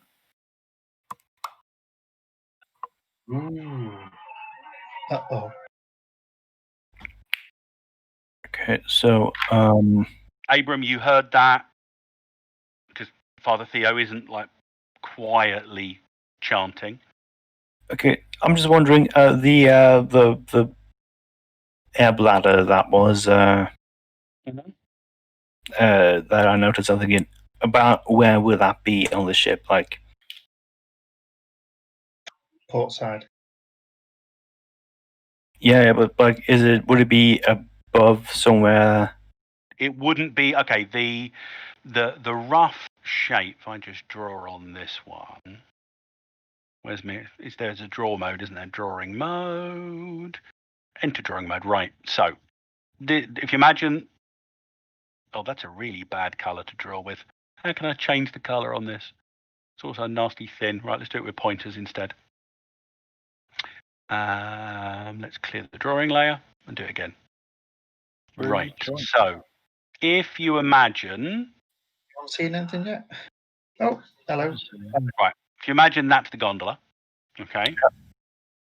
Now, unfortunately, it's not going to let me just do a square, is it?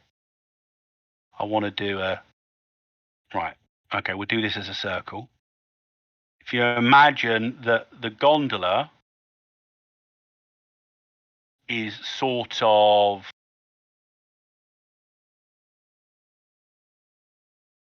there in relation to the overall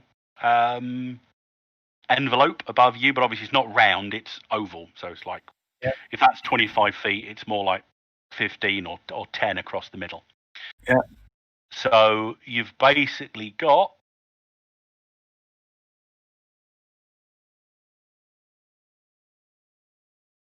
do another circle, or is it going to make me go there and do that again?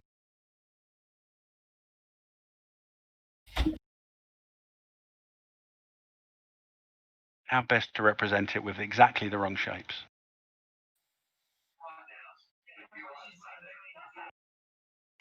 So the four to either side.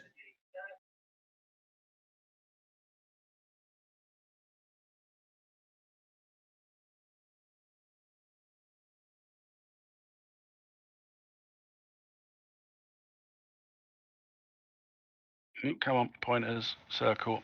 You know, there's probably shortcut keys to do this sort of stuff. Don't have to keep using the radial menus, but.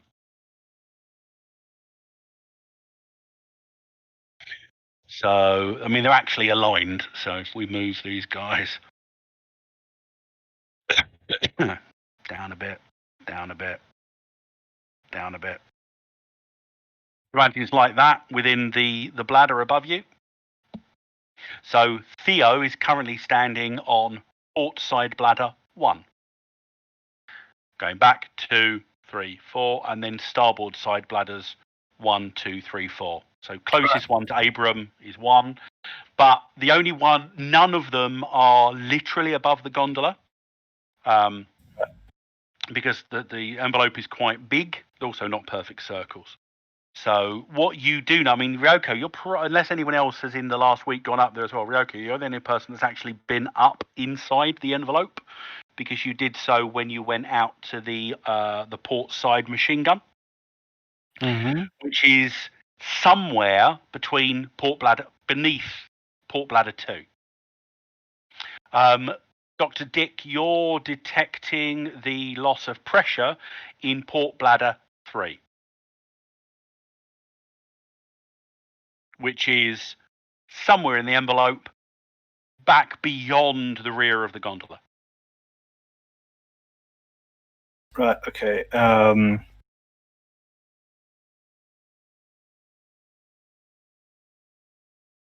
So I'm just gonna, I guess, move closer to the others and yell out. Okay, wait. Okay, I've detected a thing. I mean, this thing's made out of nitrogen and hydrogen. Wait. Yeah. What element was hydro? Right. Yeah. And that's the same thing as in the, what do you even call it? Envelope. Bladders. Yeah. But what do you call it when it's used to the Buoyancy medium? Yes, the buoyancy medium, the flotation, I don't know. I've been noticing a disturbance in hydrogen. Yeah. In was it starboard port? This is crystal clear, Doctor. Crystal clear. Really clear, helping us. Theo, what was that about? I have no idea. Point is, I think he was asking about what you did rather than what Dr. Sanders was trying to explain. point is, go to port 5. Bladder As port I 5. walk, I'll completely try to get the lights back on. What is he talking about? Does he have a bladder problem? ignore him. Doctor Theo, what were you shouting about? Have you been attacked? Yeah, there was another one here. It leapt out, but the sign of my crucifix faded back. But I think there's more. I don't really know what's going on here. It's like we're under attack by some supernatural force. He starts stating the bleeding obvious. Can you set up, I don't know, some sort of barrier? Protective barrier? That I can actually. If everybody wanted to gather round, I could create a ward here, which may help us. You know how many of these things there are? I do not. I just have Harry, a. what are you doing in Astral at this moment? You saw the dark energy head zip, and it went quite quick up through the roof. I wish to follow it into the whatever it's called, the gas bay. Okay. You saw it. It moved very, very quick, but you head up through the roof of the gondola into the envelope. It's the first time you've been up here as well. It's quite an industrial-looking area, lots of catwalks and the like. And immediately, there's only about 6 or 7 foot of headroom between what is the floor of the envelope and the outer skin of the various, and there are 8 large air bladders that occupy the entirety of, or the majority of the entirety of the envelope. With your initial look up, you can't see through them, but you can't see any evidence of what it was you saw. I wish to just zip through the whole structure. Can I do that? Yeah, well, you can do it at your running speed, but yeah, you can go up to a kilometre away. Okay, so you're zipping through the structure invisibly, which is going to take you a while, but we'll get back to you in a bit then, now that I know what you're doing. So the ghost is now off doing something else. Anyway, down in the gondola, what are you guys doing? I'm just trying to explain. I'm trying to explain stuff in a very roundabout way, and the point is, I think they're just going to keep coming until we deal with the source of it, and there's a disturbance in the. Just go there, okay? What would happen if we won't go and flush the toilet? You can go and flush the toilet if you want to. I was talking to him. I don't know who this other voice has just responded to my statement. Because they were saying there's a bladder. If you can flush the toilet. Yeah, you're saying there's a bladder problem. Toilets are probably quite technologically complex. So you're not used to a flushing toilet, Durak. You're used to a privy that's a hole that you just get rid of stuff through. That's a curious image, isn't it? Him going to the toilet and disconnecting. You sit there looking pensive and thoughtful, and then looking really pensive and confused because it is too high. I'll have to make that every time Durak wants to relieve himself. He's going to have to roll a d20. Thanks. It's only if you try and use the flush, though. You can do it as per standard. Go, yeah, but I could just leave it there. I could just leave floaters and stuff. Yeah, just leave it there. Oh my god. The dwarf is just terrible for that because he just never flushes. Oh dear. Well, I can't do anything in this environment because it's all way too technical for me. So I'm just gonna hang around the B team here. Ryoko seems to be standing guard over an inert form still. Yeah, I haven't even noticed that inert form yet. Ryoko, what are you doing? Come here, Yeah. Theo has some sort of protection Sam against these collapsed things. here. Who? I think he said Sam. Sam. Who the hell's Sam? You remember Sam? Carry. Well, yeah, Yeah. it's a while, isn't it? I assume. Yeah. Once you In-game. get down there, you go, oh, Sam. What the hell's he doing here? I think he was drugged. But what? Here? What? How? He was drugged and put in a crate, I think, by the previous occupants. Not sure to what end. Is he alive? Oh yeah, he's fine. He's quite helpful. He's fine. Look at him. Now I do have an ability to bring him back from this state. Yep. Which may piss him off. It may do, but we'll deal with that if you decide to do it. Oops. Because I don't know what he's doing. You have no idea what he's doing. Yeah, it's just like, do I need to bring him back? Does he need help? Give us a find check quickly. Oh, I ruined it for you.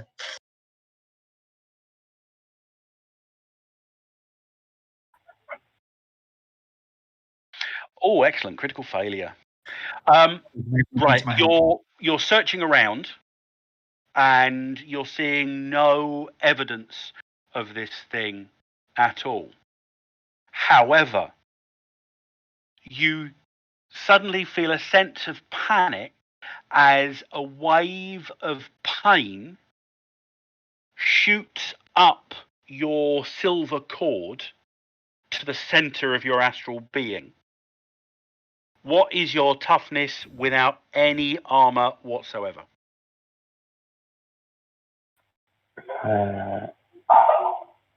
Where do I find this?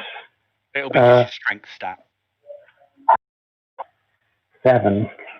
7, so that's 9 plus 13, that's a 22. That is 22 versus 7, that's a 15. Right. Okay, so you are about to take 3 wounds and 6 shock. Now, you can still spend possibilities while you're in your astral state. But just to let you know, if you take, essentially, when you're astral, something that has the ability can attack the cord that holds you to your astral form.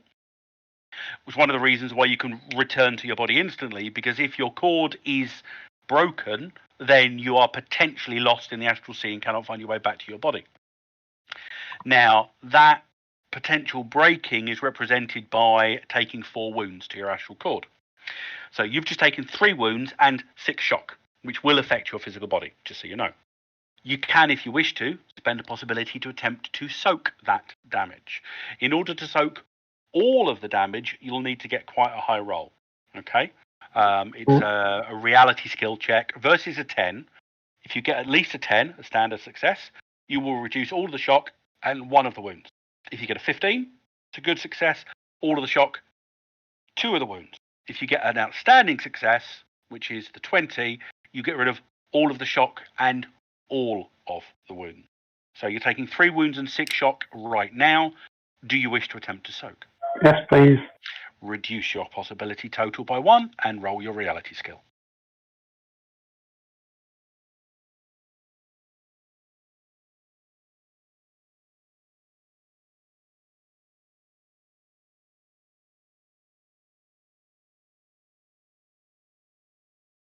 Okay, so you've taken no shock, and you reduce the wounds you have taken by 1 to 2 wounds. Okay? You can spend another possibility, as you can with any die roll in the game, to roll again and add to that result, if you so wish. Can I use curves? Sorry? Can I use curves? Yeah, if you've got a card that can add to it. You need to get at least 4 more, but you could use a hero card if you've got one or something like that. Yeah, can we do that? Yep. So what you'll know, I've added onto your character sheet on the front, you've got a bit that says possibility with 2 boxes. Now, currently the boxes say 9 and 42 because I copied them off of Skellen's character sheet with Theo. So in order to roll a possibility, what you need to do is you put your skill you're using in the first parameter box, so whatever your reality skill total is. and then you put what your die total is so far in the second box. Now your die total so far is an 8. Again. So on front of the character sheet, Yep. under possibilities, you've got 2 boxes which are your parameters. The first parameter is your skill. So for reality, you would take your spirit of 12. Well, you've got big spirit. And your reality skill of 1. So you'd put 13 in the first box. And then you would put what you've rolled so far on the dice in the second box, which is the bit in the chat text that says die total. So you put an 8 in the second box. Okay. And then you click the little fat T icon to roll it. Now, it doesn't matter that it's a 1 because it counts as a minimum of a 10. And it knows that. So that's an 18. So at the moment, you've got an 18, which is enough to get a good success. So you'd reduce all the shock and 2 of the wounds. So you'd end up taking 1 wound. So delete your hero card from your hand and from your pool, and put your wounds either up by 1, or if you're counting down from 3 to 2.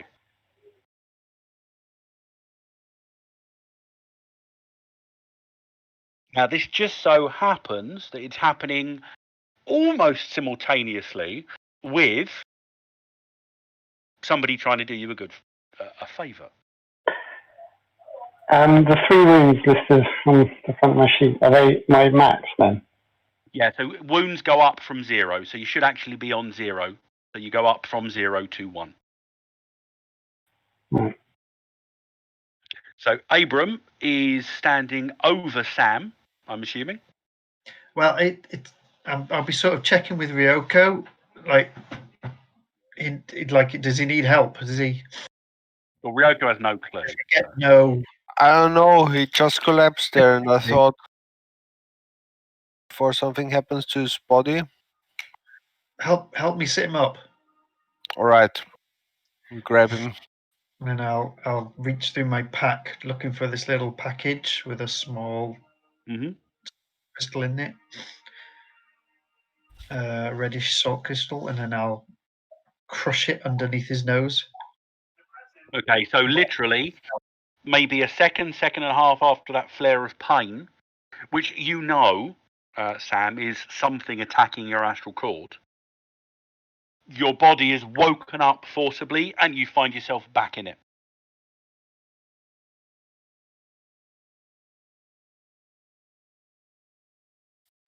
Finally got to use one. Even if you didn't want me to. All right. You didn't hurt him much using it. You're almost certain, Sam, that was not what the pain you got was definitely something attacking your astral cord. It is not what would happen if somebody woke you up. Oh. So as far as you're concerned, the two were definitely distinct occurrences. Well, I'll sit up and I'll say I've followed something up into the. So what's the thing above us called? Well, I followed it up. It went through the roof. Balloon envelope. Wait, what do you mean you followed it up? What, you were here? Followed what? Where? What? How? Whatever the. Well, not making sense at the moment. What's going on? Whatever the priest banished, I don't think it went anywhere apart from upwards. So you're saying when he banished it, it didn't disappear, it went up? Well, I went up there and something attacked me. Ryoko, Sam, and Abram, please make a find check. If it goes up there, this is where the stuff is that holds us up here. Okay. Oh, there was a 1 from Ryoko then. Okay. Sam, can you make a find check as well?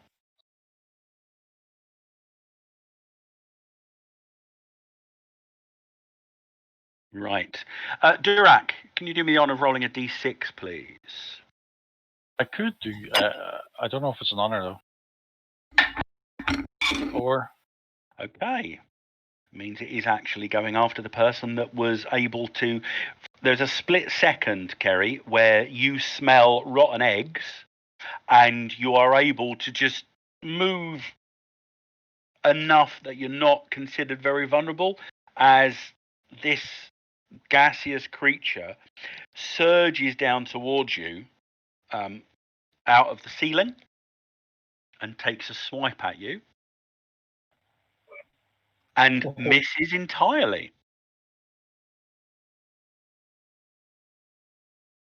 In fact, with a 1, it comes down towards you, strikes at you, and dissipates instantly.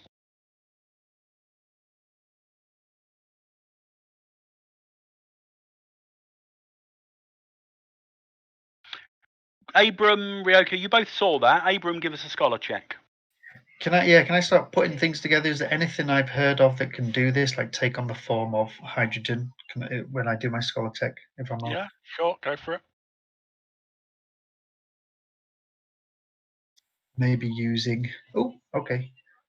Now you've seen it up close. You have heard of various occult means that can create alchemical beasts from the materials around, but everything you've read, these creatures are artificial in construction.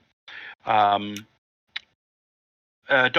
Hemlock's devices you've seen as automata in that respect. However, you've never heard of it being combined with any kind of supernaturally evil essence before. But from what you know of certain creatures, it's certainly possible. What you just saw, though, is you're certain that whatever is creating it, it isn't entirely stable in your space. So perhaps it is subject to instability of some kind.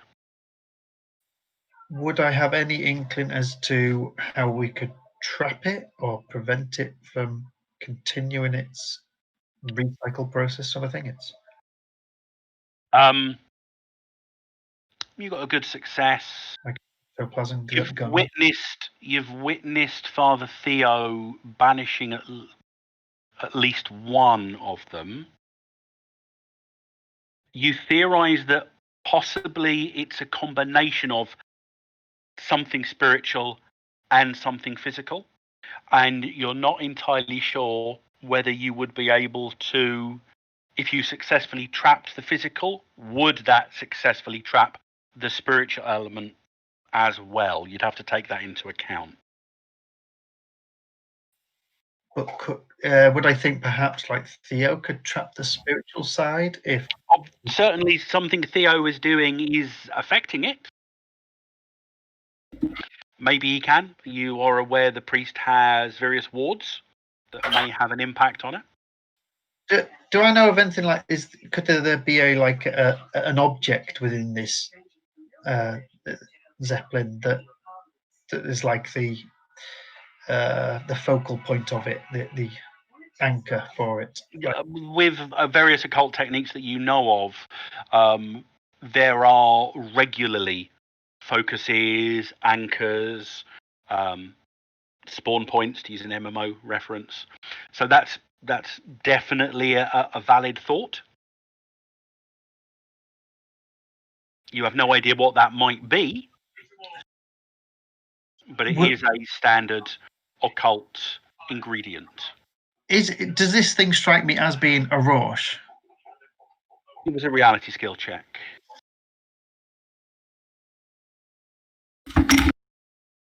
Oh man. You're not entirely sure. No.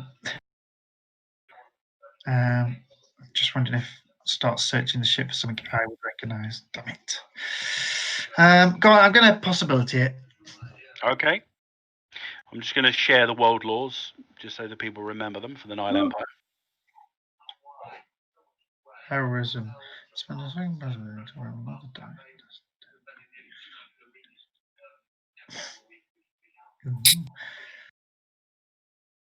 So I put my skill in the first box. Is that Skill right? in the first box, die total, which is currently a 2 in the second box. Luckily, you didn't get a 1, because at the moment that would have disconnected you. Ooh. Better.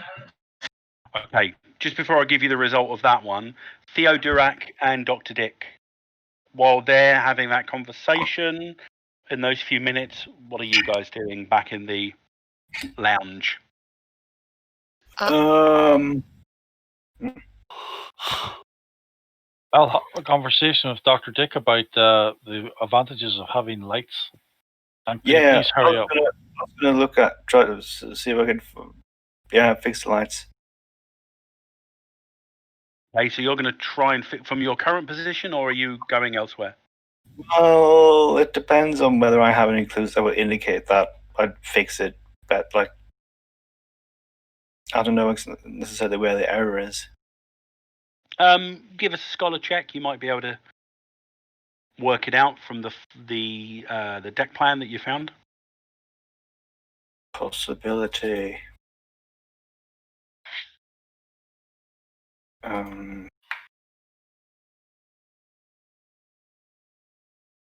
So skill in the first box, and die total of 3 in the second. Luckily, not a mishap, because you're using locally native tech. You call up the detail of the schematic that you can. The generator, which you've had a bit of a poke around with your intrigue and interest, is up towards the very rear within the envelope, back where the two main props are attached at the rear of the Zeppelin, essentially beneath, or in the area beneath portside 4 and starboard 4 bladders. So you'd have to go up into the envelope and go back. However, that means that you don't know where the cut is or the damage is that's stopping the lights from working, but the power line goes from the generator down the center of the envelope and then comes down into the gondola at the rear of the gondola, but it's all within the envelope. So it's all above you inside the envelope of the Zeppelin. Right. So the break may be anywhere on the envelope interior above the gondola itself, or anywhere back towards the generator. Could be anywhere along that route. So we could probably, regardless, go up into the balloon thing. You'd have to go up into the balloon, yeah. Yeah. All right. Okay, we gotta go into the balloon. When you say we, you mean you. Well, you're gonna have to go there as well, because have you got any better ideas? You go in and you fix it, and I'll tell you if the lights work when you cut. Father Theo, can you roll me a d6 as time passes? Don't think me and the balloon is going to be very good ideas, because I'm claws. Okay. In the meantime, while they were doing that, John, I was going to cast ward, create a ward here, so we've got a defensible position should we need it. Okay. Go ahead and make that roll for me, please.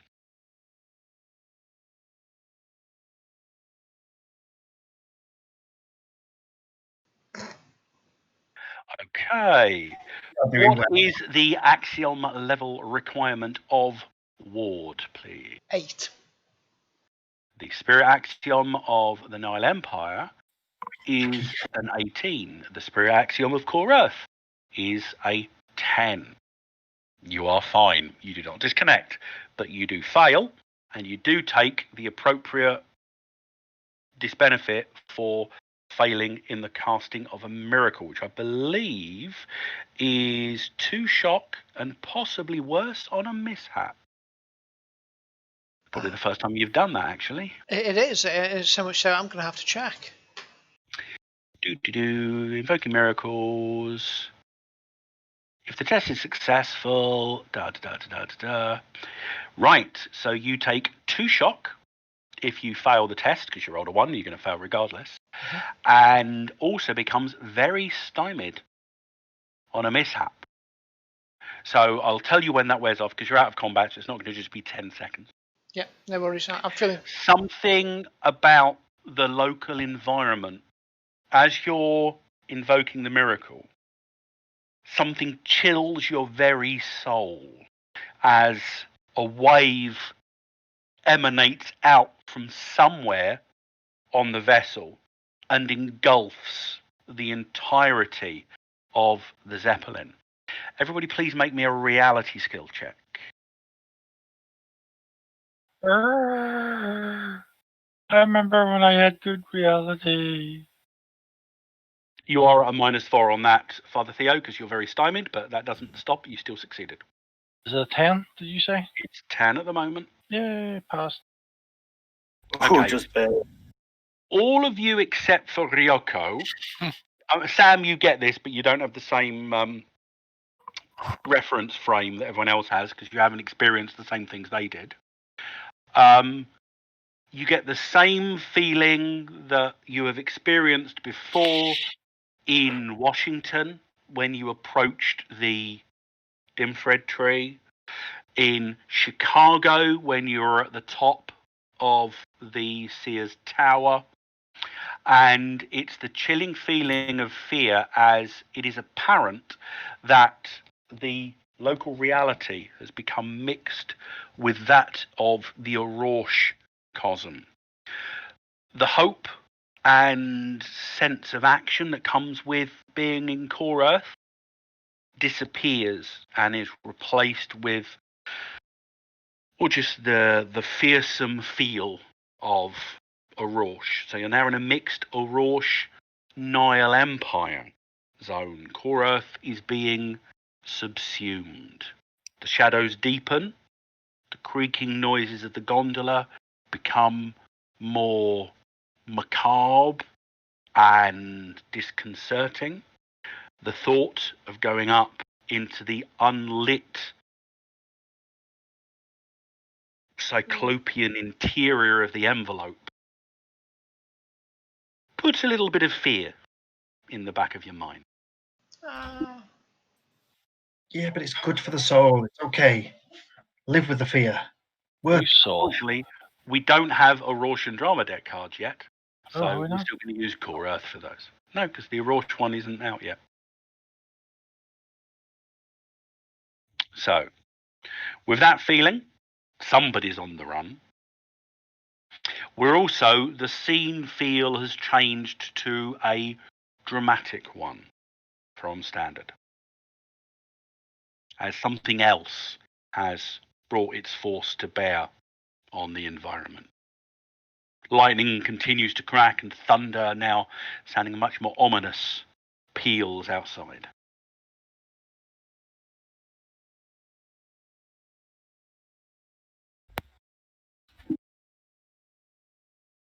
What are you all doing? I was going to start looking for some sort of Aurochian artifact or something, like searching the places, because I've not really looked. I didn't want to touch or tinker with anything beforehand because it's not my area of expertise, these flying contraptions.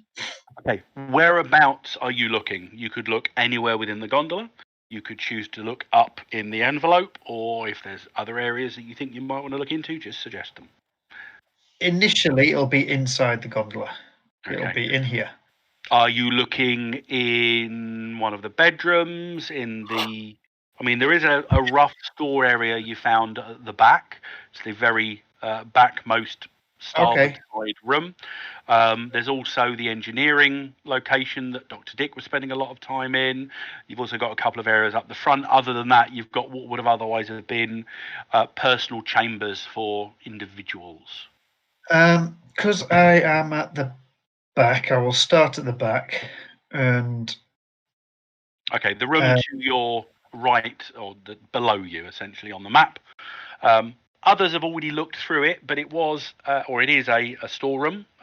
There are numerous crates inside. You've had 7 days to look through a lot of them.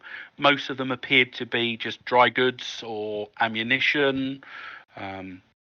but you could give it another stab if you want to look for something else. Would I know anywhere? No, there wouldn't be any particular space, was there? Yeah, I'll start here because if they were transporting something, it might just be in the storeroom. So, okay. Just so you know as well, there are within or about the gondola, there are 3 access routes up into the envelope. There is one in a hatch directly above Abram's head, where he is at the moment. The rear door can be opened, and when it's closed, there's actually a set of rungs that can be used to climb up into it.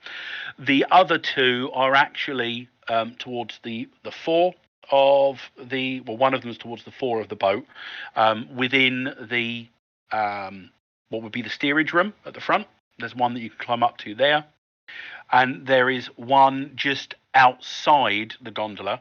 So if I just move you, Dr. Dick, that's actually an exit outside, and on the outside, just to the left, there are some rungs in the side of the gondola, and it again takes you up into the envelope above.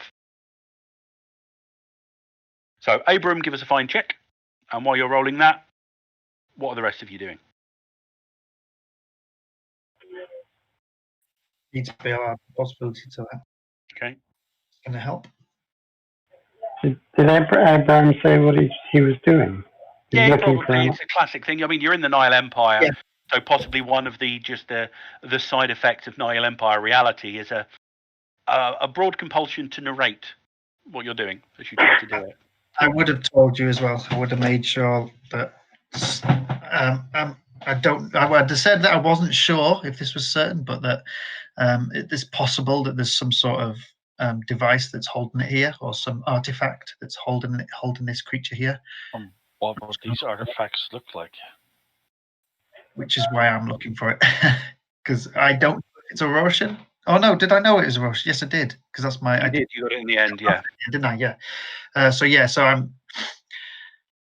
How would I explain a Roshan? Feeling of horror or dread when you see it or touch it. Yeah, of my home realm. Yes. Oh, you want to use the word cosm because that does get used. My home cosm. So I'd have mentioned this that's Mhm. and then run off looking. Dr. Dick, have you still got either the idea or the alertness card? Yeah, I still have the alertness card. Do you want to spend it? Yeah. I was thinking about that. Spending alertness. Okay. You cast your mind back to when you first came on board and you were getting used to the control system. You'd gone through some of the manifest, and you had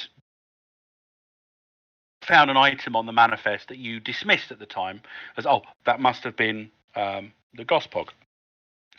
Just casting your mind back, and where you were just on the control systems a minute ago, and you've probably been amongst the people most interested in working out what's on this thing. And it's a nagging doubt at the back of your mind that, well, okay, I know that the Gospog are biological, but you haven't found anything within the gondola itself, especially not down in the storage area, that would have backed up your hypothesis that the Gospog were the biological elements of the manifest. In fact, you've been going through, and it was quite well organized, the stuff here. There are manifest numbers and inventory items. Obviously, whoever was the bursar or the quartermaster on the crew was quite good at his job, especially with a control system like they've got to keep track of them.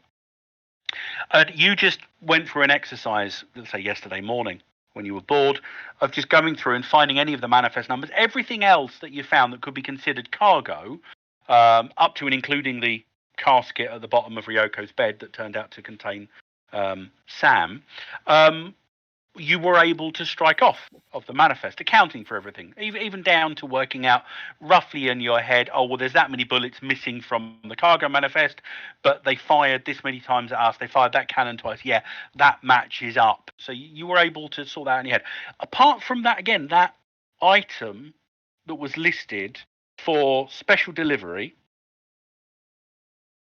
to a code name you weren't able to decode or familiar with at the time, but it was listed as a special delivery with some work to the Tyrant Lizard from His Majesty, and you weren't able to account for that. There's no indication that it was delivered. The manifest code numbers don't match up anything else that you've been able to find in the hold, and it's been nagging at the back of your brain.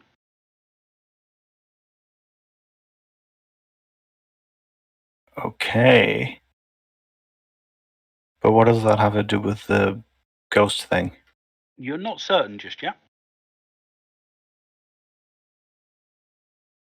But the other thing is that it's listed as being stored in a location encoded XH3. Could be worth checking out. Yeah, Everything if I else knew what has been listed as IG numbers.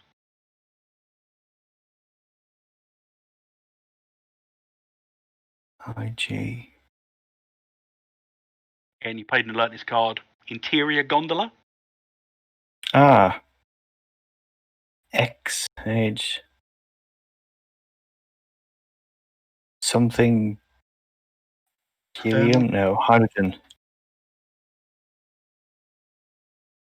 Exterior hydrogen? Yeah.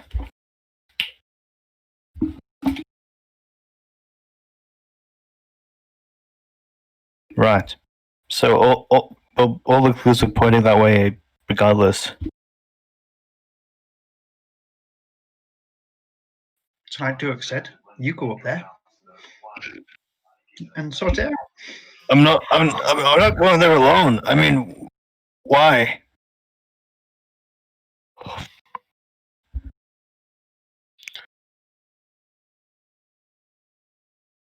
Do we know where this thing?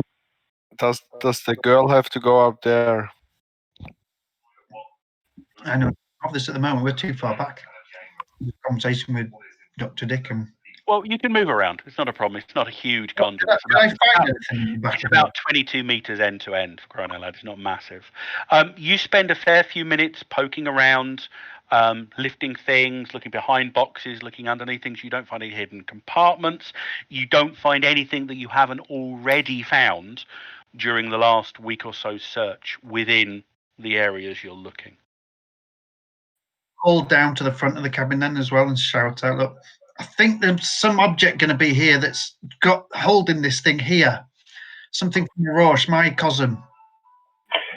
Any ideas? Seen anything that looks a bit odd?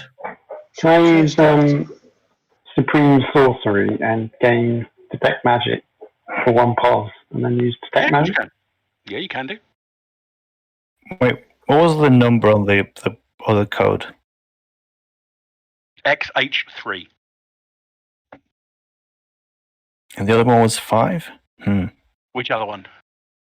No. Just the other seasons we got was around the 5th. We've had an indication that, I mean, you've got 8 hydrogen bladders on the ship, and they are numbered P1 through 4, S1 through 4. You were detecting a loss of a small amount of hydrogen pressure in port bladder 3. Wait, it could be exterior hull. I don't know.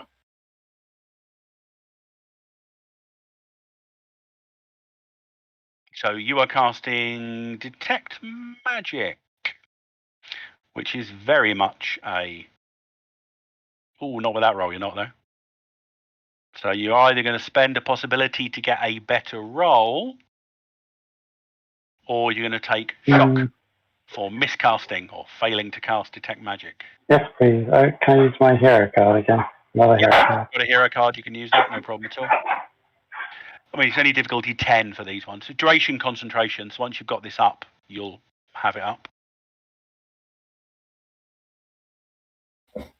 So again, your skill in the first box and your dice roll in the second. Or I mean, you rolled a 6.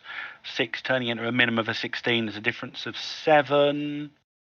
Yeah, you cast that. In fact, you're casting that with a good success.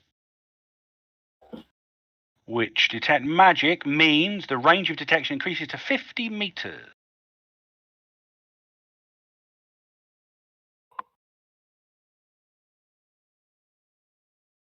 You are detecting a couple of sources of magic within 50 meters. The few that you are aware of on the dwarf, you discount. And the other, you detect there is one source of magic that is quite a low source of magic, and it appears to be about 30 or 40 meters up and to the rear of you. That would put it somewhere outside the gondola, possibly outside the envelope of the ship itself.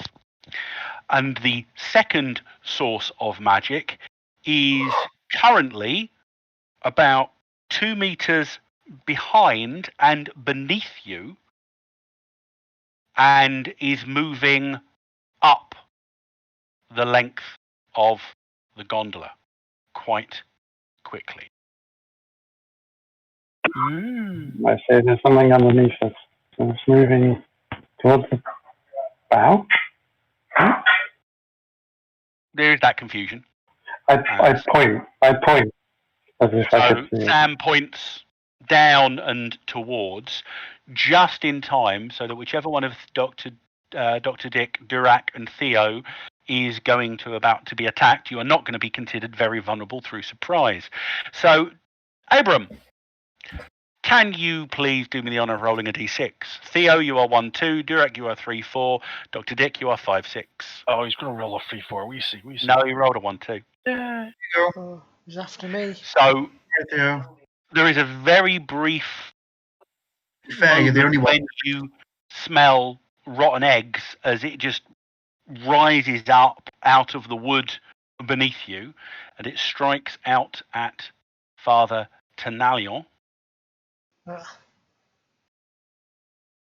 with a 20. What is your unarmed combat defense, Father Theo? It's just my skill, is it? In my unarmed combat defense is an 8. Right, so that's... Yay, I managed to add only 2 dice then. Oh, so that's actually an 8 with a reroll on the 5. That's a 13 with a reroll on the 5. That's an 18 with a reroll on the 5. Oh dear, that's a 22. I think am I very stymied or something still? It's gotten very stabby all of a sudden.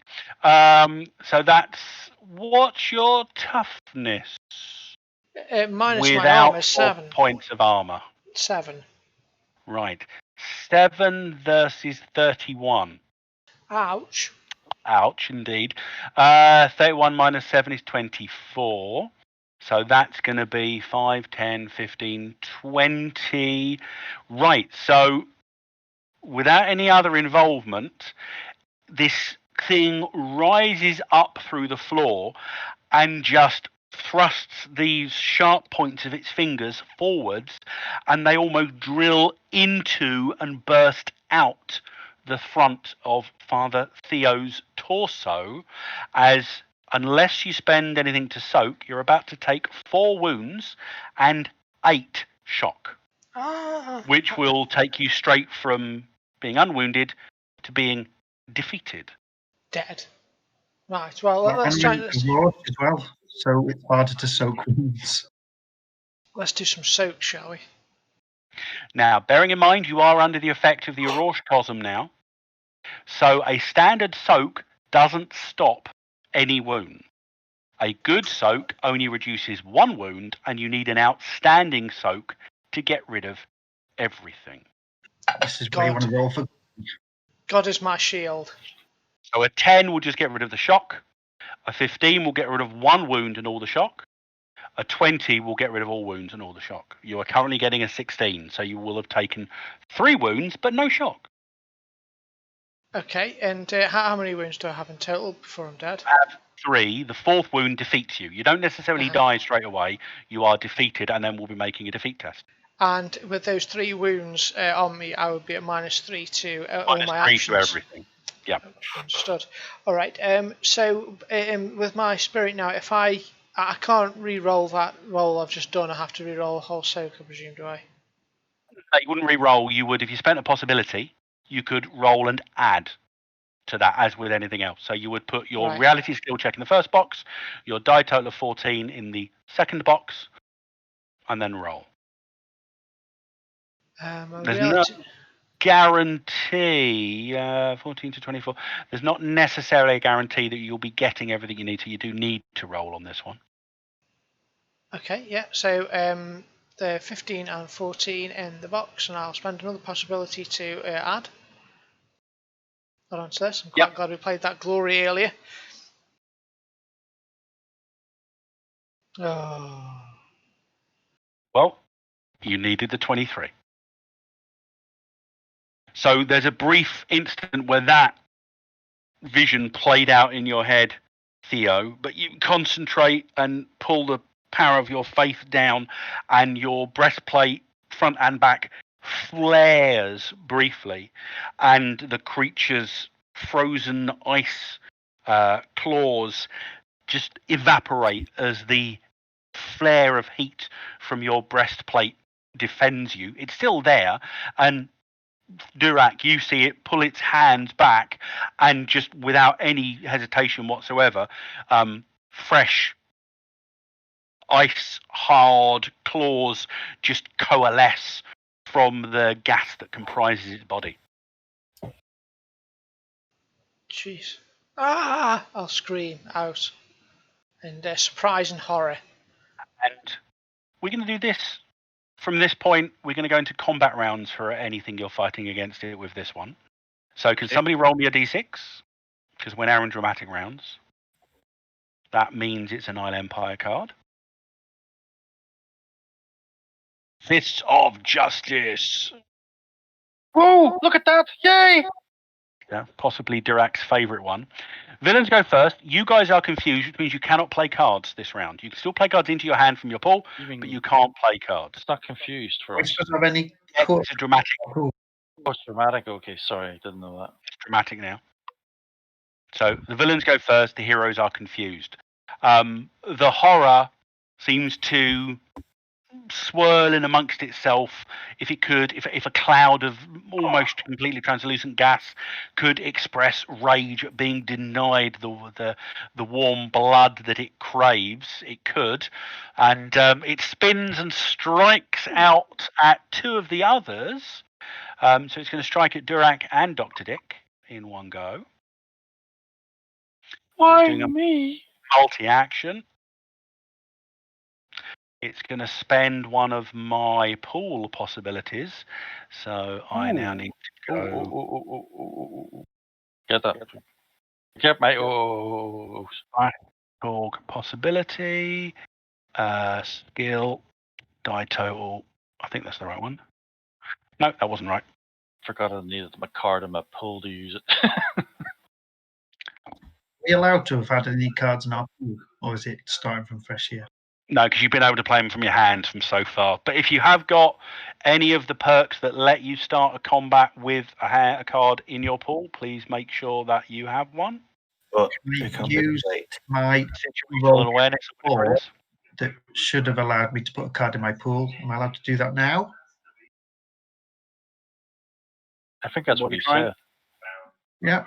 Situational awareness, yeah? Yeah, but you just can't play them because they're confused. Yeah, you can play it, but you can't use it. That's a cost card. Which one are you doing, sorry?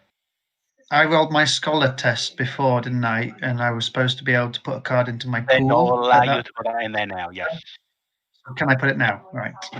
Right, let's do that. Do it right this time. Yoink. Okay, so Dr. Dick and Durak, what are your unarmed defenses? I'm. I don't know. My voice went high there, but it's 15. So okay, so 15. Dr. Dick, yours is 9.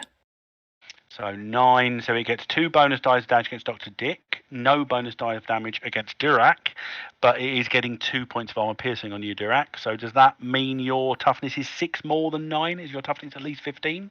My toughness is exactly 15. So you take nothing. Yay! Because your armor blocks it. Dr. Dick, on the other hand, oh, for crying out loud, it's gone back to not letting me pick up more than 1 bloody dice. That's because he's unlucky. My right click is just doing something weird. Stop. No. Fine. You've got double click on or something. I haven't got a double click on anywhere. So that's a 4 and a 3. So that's 7. 16 with 4 points of armor piercing against you, Dr. Dick. What's your toughness? That would be 6 if you ignore the armor, but I'm going to try to soak it. 2 wounds and 4 shock. Please make your soak check. Remembering, perseverance, a Rorsch. To get rid of any wounds, you need at least a 15. To get rid of both of them, you need a 20.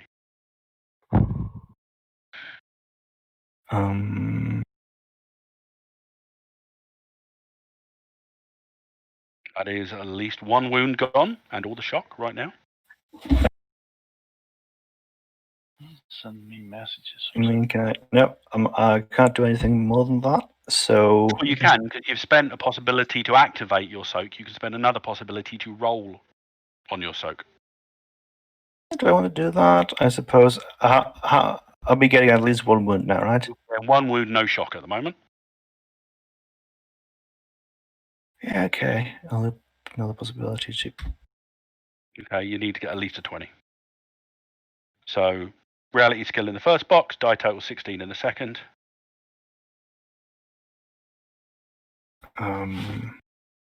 Wait, so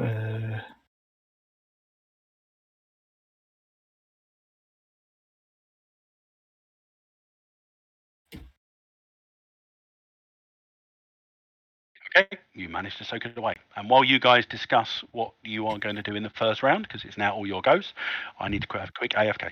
Right. Here's what we're going to do, guys. I'm going to hit it. So if you make it easier for me to destroy it, that'd be great. Thank you. yeah, I'm not sure how I'd do that. If anybody lets me know that there might be something up in the exoskeleton, I'll go up. It's the reason I was saying this because I get extra damage on it because of my unarmed combat. This basically, if you make it less tough or whatever, I will completely destroy it. Yeah, I could try to trick it, but I'm just sure what I'd do. You're best at trick. You're the trickiest person we know. If only you were good at fixing lights. If only.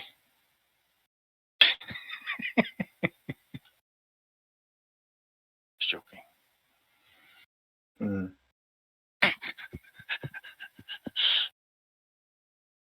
What about the rest of you? Any you got any plans? If somebody lets me know that there might be an Eurasian artifact up in the things, then I'll go. Oh, only he knows that. I know nobody said, because I've asked. That's why I asked if anyone knows of any artifacts that might be on this board. So Is there a vacuum Call back. cleaner around? Did you hear a vacuum cleaner? Yeah, could I try don't to hear. bust the ghost, you know. Oh right. Oh, I got you. Well, I suppose I could just do something that generates a lot of heat. I could do the thing I did earlier with just trying to blow a fire at it using the vodka I have and a lighter. I suppose that could be done. But it's not really.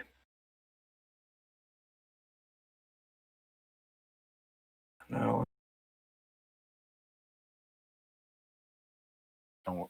Who's all in that room with me anyway? Theo's also there. Yeah, what can he do?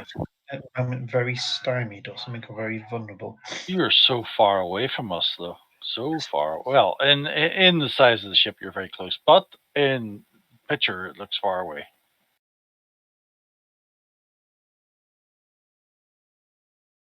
What is Sam doing? Is he so sly on there for getting Ryoko to hug him?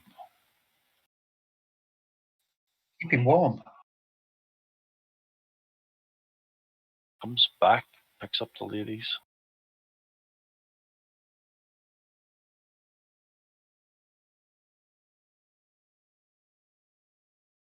Does your Cosm have any abilities to this attack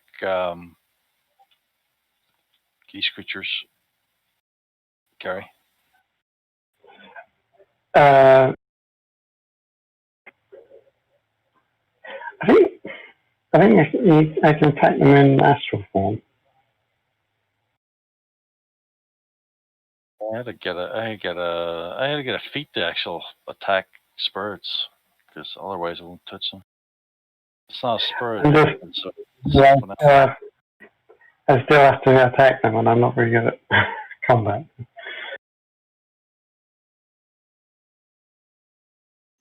Is yours the character that can be possessed by an ancient mummy sort of thing? Yeah. What does the mummy do for you? It's just back. But Lets him cast spells. That's where the character's power yeah. comes from. By the way, Kerry, you can see this. Anyone else who isn't in hand-to-hand combat, because of its translucent nature, you'll be at a -6 to hit it.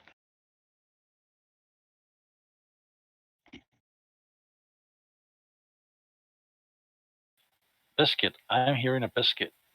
No, it was a Malteser, actually. Oh, Maltesers. Okay, who's doing what first? I'm still waiting for a reply from anyone telling me if there's any artifacts on board that might be of Aurorian. I'm trying to figure out what can be used to dissolve frozen hydrogen.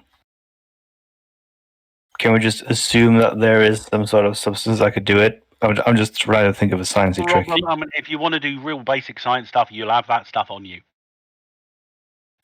All right. You to describe what you're doing. Tell me to go and look up in the.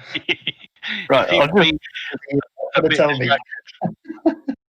Yeah, but I asked him before this thing attacked. I'll just try to do that then to weaken him, to just mix some chemicals and throw it at him. What kind of, are you looking for an exothermic reaction, an endothermic reaction? What? I don't know. It's not really important, as long as it could justify it. Important narratively. I wanted to melt, so.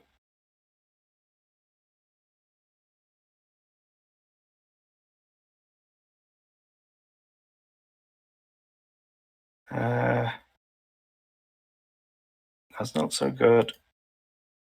We don't have to go over it. What, you're trying to do, a trick or something like that, or? Yeah. Okay, just describe what you've done. I just mix a few things in a beaker and just sort of gently, or not gently, but just dump the whole thing on the top of it and see what happens.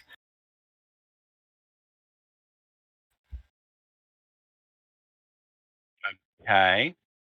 Well, you got enough for a vulnerable or vulnerable or and stymied, or very vulnerable or very stymied. Which do you want? Very vulnerable.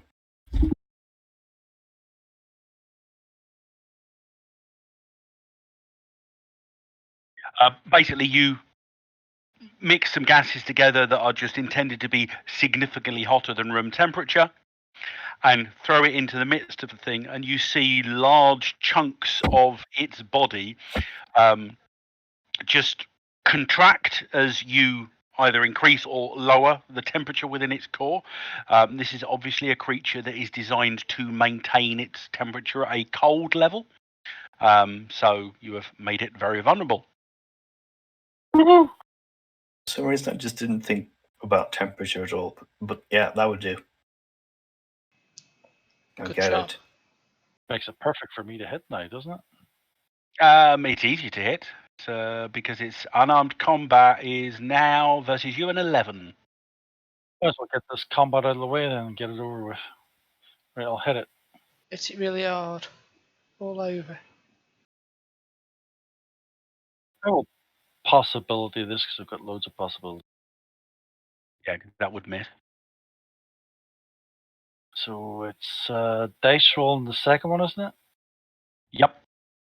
So a 5 in the second one, skill in the first one. Yeah, just have to look up the skill. 12. Right, okay. Just better work. Nice. Nice hit.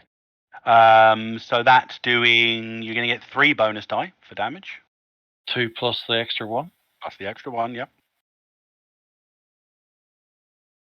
Wherever I clicked, I only got 1 extra when I did it. Oh, just like Should all out. I'm getting the opposite. I'm getting too many. Woohoo. Okay, so what is your total damage? 29 AP2. Right, 29. Right, so a couple of things happen. Firstly, because you're not doing an AoE attack and this thing is insubstantial, it gets 5 bonus toughness against your direct attack. Anyway, putting its toughness from 7 to 12. Your armor-piercing claws, as they are designed to be sharp and to pass through things easily, actually increase its armor, not decrease its armor, as they are designed to be more aerodynamic, so pass through its bodily form a little bit more easily, putting its toughness up from 12 to 14. However, I don't think that helps it all that much because you were doing how much damage? Oh, I'd have to add on again. 13 plus 9. 29. 29 minus 14 is 15. 3 wounds, 6 Which shock. does 3 wounds, 6 shock. So you reach out and swipe down it. You feel almost no resistance to your strike at all. But the resistance you do feel, you just see the gas that makes up the creature. There was almost like a very, very tenuous balloon holding it together, and you just swiped the balloon clear in one swoop. And it dissipates immediately. Nice. Okay, so we'll drop out of combat again. Don't worry about pulls and hands. We'll leave those as they are at the moment. What are you all doing? Congratulate myself on a job well done. Still waiting for Dr. Dick. Harry, by the way, you could see that with your detect magic up. You can see it clear as day. And the one thing you are noticing is that, actually, give me a find check to make sure you do notice this.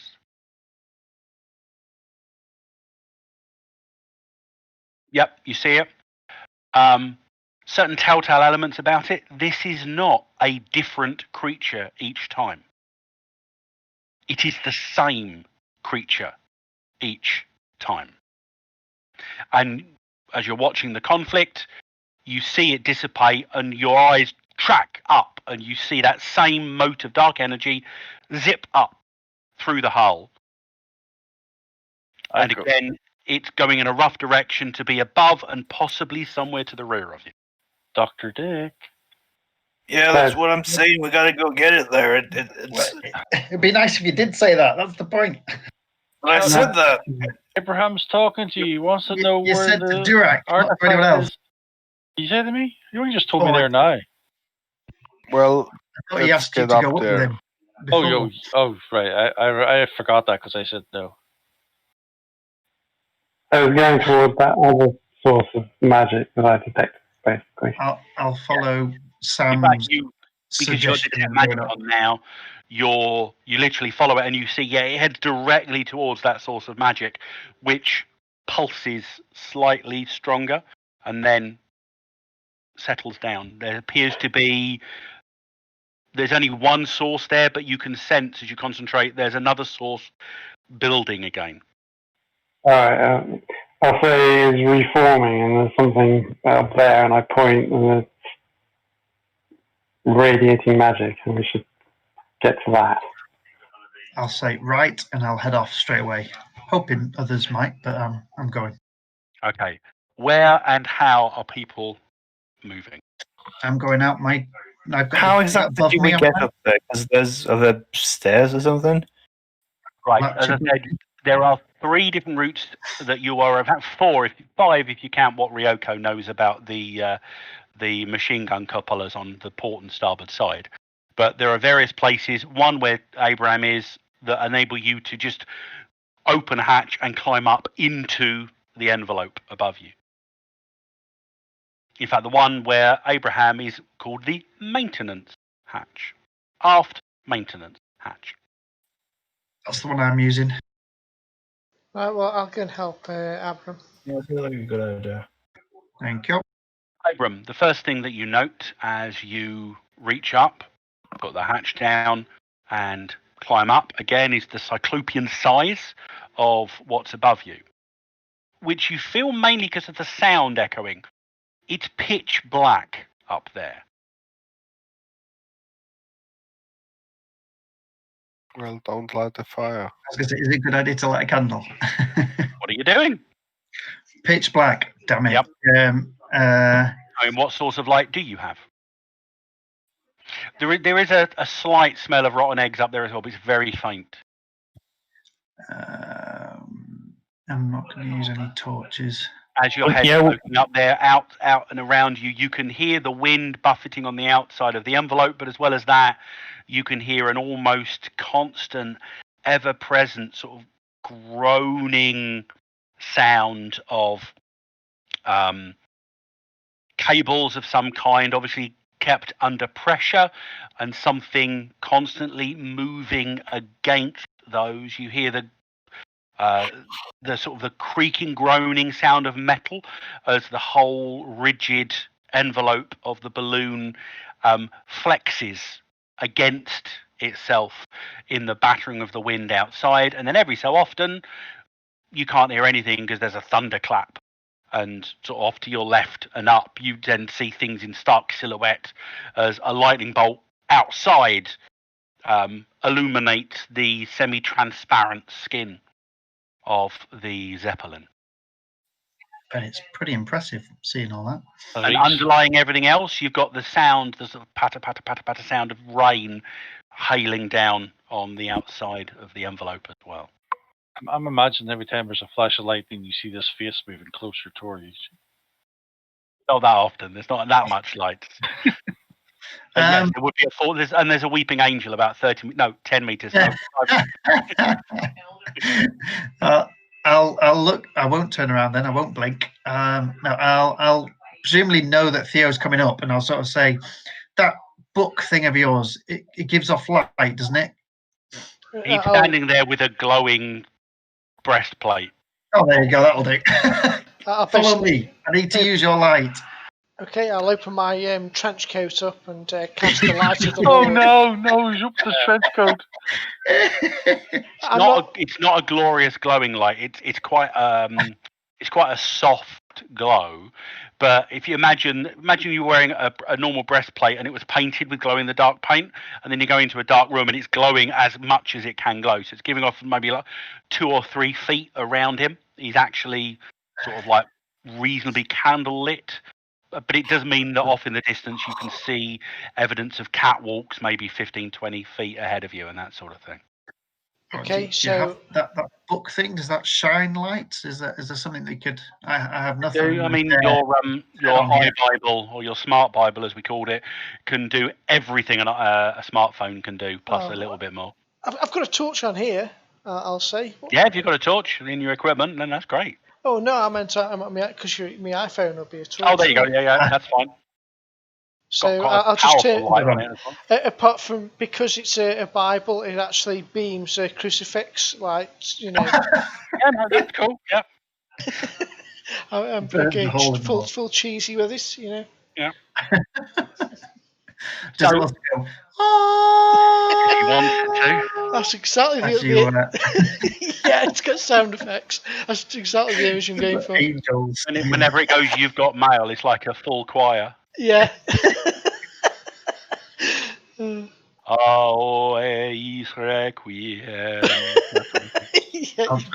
just called Theo. They're shining in front of me. We need to find this thing. The scale of what he illuminates, again, takes your breath away. You've not been in something of engineering of this size before, Abram. But what you've basically got is you climb up onto a central walkway which disappears down the length of the envelope ahead of you and behind you as well. To each side, you can see the struts and the infrastructure curves up, around, and away from you, and no more than 6 to 9 inches above your head. When you stand full upright, you can see the dark brown skins of the air bladders. So there's none directly above you, but off to the left and off to the right, you can see them. Again, sort of cabled into place. You can see power cables, what you assume are power cables, running down each side of the catwalk to either side of you. When you're stood at the hatch, you can see some of these cables do actually disappear down into the superstructure of the gondola below. But at this point, you can go forward or backwards. Beyond about 5 or 10 meters, you haven't really got enough light to see much beyond the lines of crisscrossing silhouettes and the like. We were told, when he pointed, he said back there. So I know it's towards the back and it's on the port side. Is anyone else following Theo and Abram? Sure, I do. Yeah, I'll follow. So probably a better question to ask: who isn't following? Me? I'm not following. Okay, so Durak is left in the gondola. I will go to the kitchen area and make myself some food. Sandwich. Some rotten eggs. Roll a and- d20. I love the Isle heroes. They're so heroic. Hey, wait a minute. I'm not going. Claws, gas. I don't know. Oh, look at that dice roll. What? And he dies. What's going on? Still going. It's still going. It's still going. Wow, they really went to the physics of that. That would have been wonderful. It came up with a 1 and you disconnected using the gas burn. I'm assuming Sam's following them up as well, yeah? Now that no one is watching, he uses the potty. Yeah, that flashes it. What did they ping mean then? I don't, just you didn't disconnect. That was all. Oh, okay. Because, sandwiches are within your realm, but using the gear wouldn't be. But anyway. So with Abram leading, the rest of you begin to trek down. And the whole thing's a lot creakier and a lot less solid up here. The walkway you're on literally is flexing with the movement of the wind outside. So it's a little bit disconcerting. Looking up at various points on the outside of the bladders, which contain the hydrogen that gives you buoyancy and lift. Every so often you can see letters and numbers just spray painted on them, stenciled onto them in dark paint. So the ones that you see to your left are labelled S2, and they're segmented as well. So like the sections S2.3, 0.4, 0.5, and on the right-hand side it's P2, 3, 4, 5, and so on. You come to a section where the catwalk then branches. It's a crossroads, so it branches smaller catwalks left and right, which are catwalks until they get to a certain point in the exterior of the hull where you see they turn into rungs, where the outside envelope becomes more of a vertical surface. And then the bladders above you stop. There's an air gap of maybe 2 or 3 meters, and then you can see the port 3 and starboard 3 begin to go on ahead of you. You get about halfway down between port and starboard bladder 3 when you see that in the catwalk ahead of you there is an obvious rent, as if something has done a sharp claw down the side of the catwalk, and it draws your attention because there is electricity sparking between 2 ends of what would otherwise be a complete electricity cable, but is currently a broken and sparking electricity cable. Uh-oh. Is it across the path, or can we get past it safely? No, it's on the. You could get past it safely. It's essentially it's running alongside the. Oh, that's a good one. I'm going to use that. It's running alongside the catwalk at foot level, just slightly below foot level. It's going to take a moment to fix this. I don't know if you want to go ahead. I'll move past, but keeping well away from it, and look to opposite Dr. Dick to sort something about that. And look to Sam. Is this the way that you said that thing went?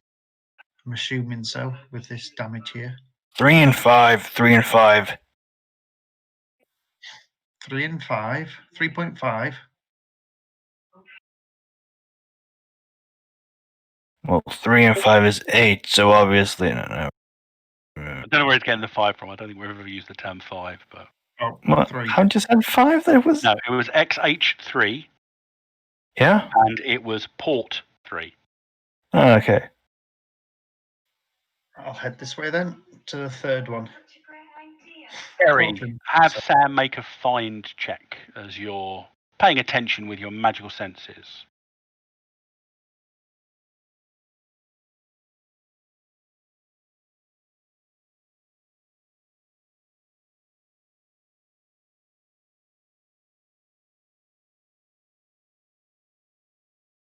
Okay. You have enough time to yell a warning, and this thing moves quite quickly. In the minutes between it being defeated before and now, it appears to have regained its strength, and the second magic single surges away from the point where it currently is towards your group. Now, there are 5 of you, so let's roll a d20. Oh, that means Abram, because you are that one. You are number 20. But you are only vulnerable to this, not very vulnerable, because Sam is able to give a quick cry of something along the lines of incoming. For the rest of you, it's very hard to see. For Kerry, Sam can see it in all its glory. It's very much like the difference between looking at a spirit and then putting on the one ring, and suddenly Frodo sees all the ring wraiths as radiant beings. That's essentially what you're seeing. And as you've got no other real light to worry you, what you're actually seeing in greater detail is it does have a cadaverous appearance to it, but its body consists of, to your eyes, roiling storm clouds. But it dives towards Abram. I'm going to use one of my team possibilities on that. Am I allowed to defend? You can declare an active defense if you wish to. Is this unarmed or is this dodge? It is unarmed. Oh, here you. What do I roll for defense? You would just roll a bonus number and add that to your appropriate defense skill. So if you, I mean, for example, you could roll your unarmed combat as a skill at this point if you wanted to. But regardless of what you roll, it's a minimum bonus number of 1. So you can't make yourself worse when you're defending. You've rolled a 13 so far. Shit. So, but I should have said this before you rolled, shouldn't I? That's all right. You can still do it. I've got my roll queued up for expending the possibility. Yeah, but it's not going to. You're going to beat my defense, whatever now, aren't you? Unless you get a really good roll, you might do. Isn't the maximum I can add is like 3? No, you could roll a 20 and roll again, and a 10 and roll again, and a 10 and roll again. As well to keep adding. It's a die roll. You can, like any other skill check. So at the moment, that's an 8. Well, you did an unarmed combat. So if you want to spend a possibility, just again put your skill in and your die total in. Otherwise, I mean, if you stopped at this point, it would be better than a 9 because it would be your unarmed combat plus 1 at least. So it'd be at least 12. That's my unarmed combat of 1.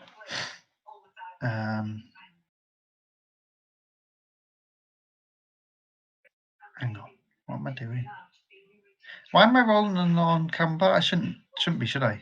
Well, you can do because it's fine because it's essentially you're defending with your unarmed combat. We just need to remember your bonus number at the end of it if you apply it to one of them. Right. Can I spend an action card on this as well? If you want to. You're in combat now, so only if it's in your hand, in your pool. Sorry. How should we have in our pool? Well, you could potentially have one because I mean the combat's sort of ongoing. So Would I have a second because I had one from the start? possibly. We have one round, don't we? Where Yeah, go for it if you want. Go for it. because that honestly was going to be the second card I put in my pool. All right, go ahead. No No let problem. me try possibility first. I just need a really high number. Oh, for God's sake, got to roll over. Well, you got a Oh, 16 at the moment, so that's not too bad. It's the card we're on now called TORG. It is. TORG with an exclamation mark. We're confused again. Oh, no, you can't. You're I'm confused. You can't spend your action card. You're confused this round. what? You couldn't use it anyway. Oh, really? Confused this round. Yep. What? I can't spend with possibility You either. can spend the possibility. You can't spend cards. Oh, So you're on a 16. that's it. So, whoa, yeah, that was worth it. Well, it is because you've stopped it from getting 2 bonus die of damage, which it would have got had you not rolled for your defense, because it would have been 23 versus an 11. So 14 damage with 4 armor piercing as the thing, it literally bursts out and around the port 3 bladder and just barrels into you with just these sharp icy blades just scratching backwards and forwards as it just bodily engulfs you in its cloud-like nature. So what's your toughness without 4 points of armor applied? 8. So you take 1 wound and 2 shock unless you decide to do anything about it. 1 wound, so that's -1 on everything. Oh. Is it worth? Yeah, go on, I'll do. I need to get. You need to get a 15. I need 15 to get rid of 1 wound, don't I? Not. I don't need 20. We'll give that a go. Okay, spend another possibility. Sorry. Roll your reality skill. Come on. Oh, for fuck's sake. You only take 1 shock. 1 wound, 1 shock, unless you're spending a possibility on. Yes. What the hell? No guarantee that you're going to get the 15 on this, though. So, I know. so reality skill in the first one, die total 5 in the second. Reality skill. 4, 12. Okay. Come on, roll something decent. Yay, finally. You do so. So, your guys go. You do not get a go because you have just actively defended, but you did succeed. Yeah, I'm going to give you that. Defense. Well, not really, but I'm going to give you the card anyway, just because it makes sense. Okay. So, Abram's not doing anything. What's anyone else doing? The creature is engaged with Abram. You are currently immediately above you is clear, but the bladders go off to each side of you. There is that faint smell of rotten eggs in the air. So please take that into account when you decide what weapons you are using. If your weapon could feasibly create a spark or something else that could ignite, it may very well do so on a mishap. Well, I'm just going to go for a ward enemy, miracle, I think. Okay. So it should basically give everyone +1 to their defences. It does some other bits and pieces as well, I believe. It I think if depends how well I supernatural roll. evil creatures try and attack you, they get minuses as well, I think. I think, yeah, it might depend how well I roll. So let's see what Yeah, we your vulnerable, your stymiedness has gone now from before. Hey, that's not too bad. Is that a good success, is it? Ward enemy, if I don't go too far and go to the psionic powers that no one has, DN10. I think it has a difficulty of 10, so that would be a good success. A 20 would have been an outstanding. So those protected, so you've all got a bonus of 2 to your defences against this thing, because it is supernaturally evil. Hey. Ooh. All our defences have +2 to it. Yep. Right. Yep. Both physical and interaction defences. Sam, Ryoko, Dr. Sanders, what are you doing? Right. I'll probably just be fixing the trying to fix the electricity. Within combat, that's going to be a bit difficult, but you can go ahead and make your first roll. Basically, this is going to be an extended test. You're going to need to get a total of 5 success levels. A standard counts as 1, a good counts as 2, and outstanding counts as 3. So it's going to be a minimum of 2 skill checks. Okay. Yep, and it's science or. It would be science in this instance, yes. Science makes you an outstanding engineer in this instance as well. I was going to say there were modifiers, but it doesn't matter because the modifiers wouldn't have taken you over that being a standard success. So please take into account you've got 1 success of the requisite 5 so far. So you knuckle down and start evaluating what you've got. Being careful because one side of this cable is live. Ryako and Sam. I can use a spell with concentration, can't I? Yes, you're just at a -2 for maintaining concentration on the other spells. Right, and you get 1 action a turn. Yep. You can move and 1 action. You can't ever, without certain perks, you can't actually cast more than 2 spells in a round anyway. Do a multi and do more than 1 action. Yeah, if you want to do more than 1 thing, each additional action gives you an additional -2. Hence, concentration, doing 1 thing while doing something else, gives you a -2. Well, I want to cast Mage Hand, which is duration concentration. I'm already concentrating on concentrate 2 things. It's not 5th edition D&D, that sort of thing. Okay. It just means if you're concentrating on 2 things, it's a -4 to do any subsequent magic. Is the -2 what I type? I just deduct that from what I type after /talk. Then as a modifier, if you want.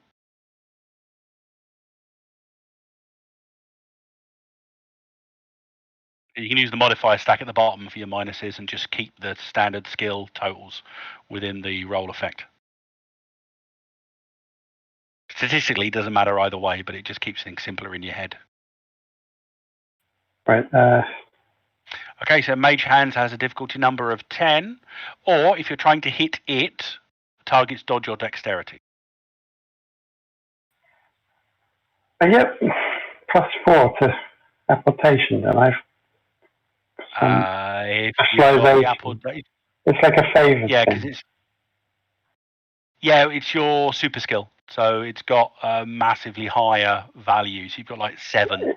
Is that already built into the number that's written on my sheet? Yes. So you've got 7 adds in apportation. That one goes off of spirit, I think. So you'd be rolling off of a 19 skill. Wow, 19 skill. Yep, he's got super skill. It's one of his perks. Wow. And I believe that super skill also means, as I said, it might mean that you're favoured. Pulp powers. Doobie-doobie-doo. Pulp sorcery, super skill. Pulp here is exceptionally good at something. Maybe he's a crack shot or really good at jiu-jitsu. You increase it by 2 adds, giving you a maximum of 7, which you're at now. Yeah, if you got the enhancement, it'd be considered favoured, and if you got it as the power, then it increases to 4 adds. But it depends what you'd got on that one. So, yeah. I'm trying to remember because we might have done that. Because didn't you have a limit on the thing? Because that was the super skill apportation won't work if stymied or vulnerable. Enhancement favoured. Yeah, requires both hands. So yes, it's favoured. So what favoured means, if you roll shit like you just rolled with a 6, you can roll again and take the second roll. That's what favoured means. But you have to take the second roll. But you have to take the second roll. Up's better. I think up.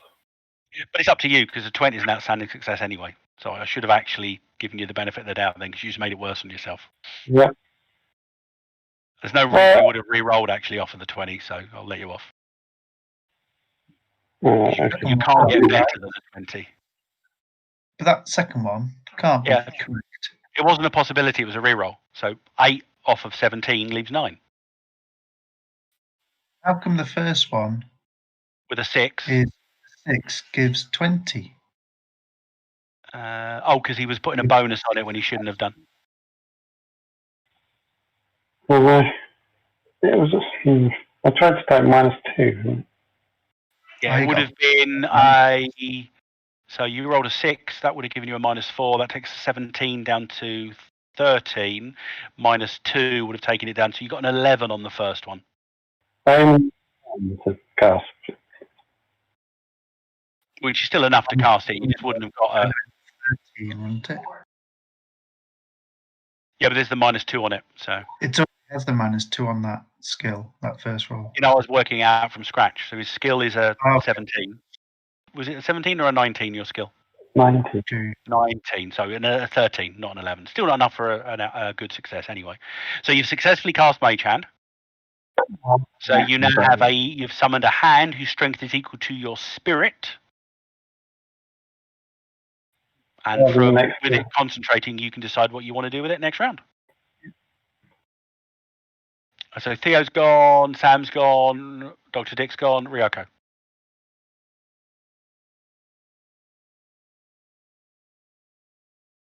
Alexander. He's going ZZZ. It is getting quite late. And it's an hour later for it. Although, is it an hour later for you guys in Europe at the moment? Because we put our clocks back, didn't we? The same for us. At least it is here anyway. Yeah, so it's currently midnight. 5 past 11 here. What is it where you are, Badger? 6 minutes past midnight. So that'll be the same for Alexander, I think. Whatever it is. Do you think he's like face down on the keyboard? He could be. Yeah. Well, Ryoko would probably stride up, Hit it. turn her sword on, and take a strike. I reckon that's pretty much what he do. So does somebody want to roll a melee weapons at melee weapon skill 15 for Ryoko, please?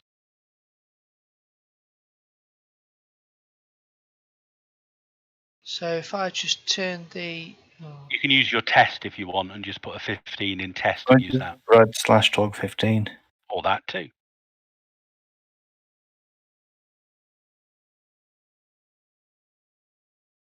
That's going to hit. It's not going to hit for a huge amount though, so she'll spend a possibility. She takes shock or something to do extra damage? Well, she can do, but she's going to spend a possibility first. So if somebody can do that, so skill of 15, current die total of 15, that's a nice easy one on their possibility. And if Theo, you want to roll that one as well? Nice. Okay, so that's 2 bonus die of damage. So can somebody roll 2 bonus die of damage? Double 5s, that's a 10. Her katana should be in her inventory. Why can't you roll like this for yourself? Theo does. Why can't Ryoko roll like this? Right, it is armor piercing 2. It's a trademark weapon. Strength +4 gives her a total of 13. That's a 23.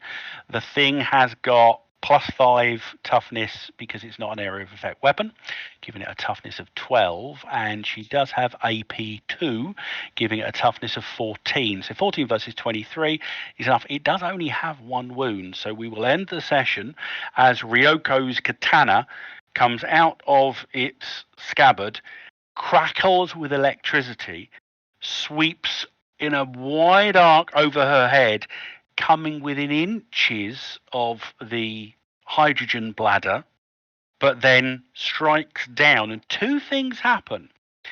The first thing is, Abram, as you're the closest, you see this, as the electric katana with its crackle electricity down the edge comes down, you see it start to separate the thing from the top down.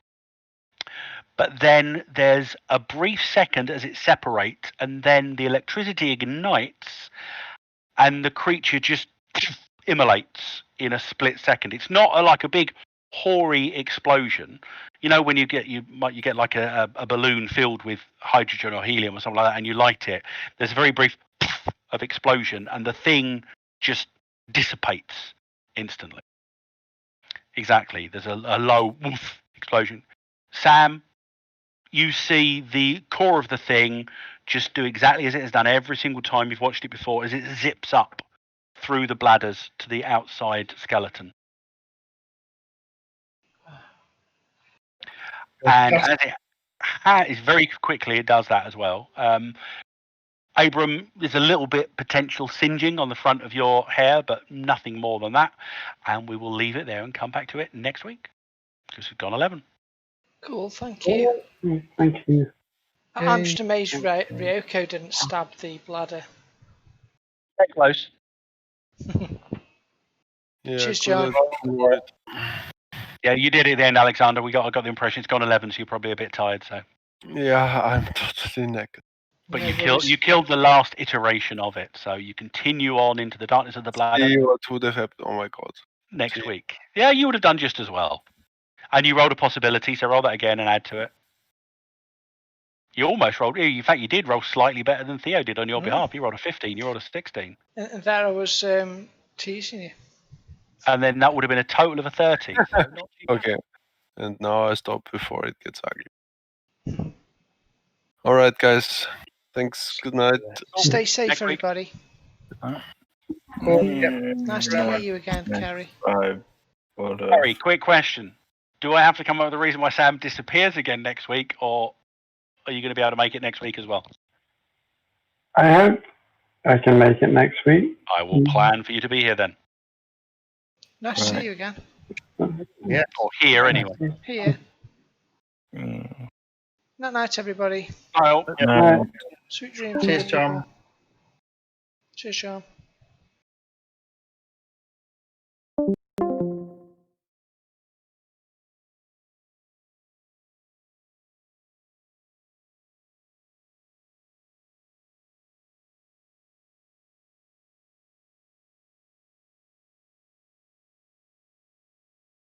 Special episode of The X-Files.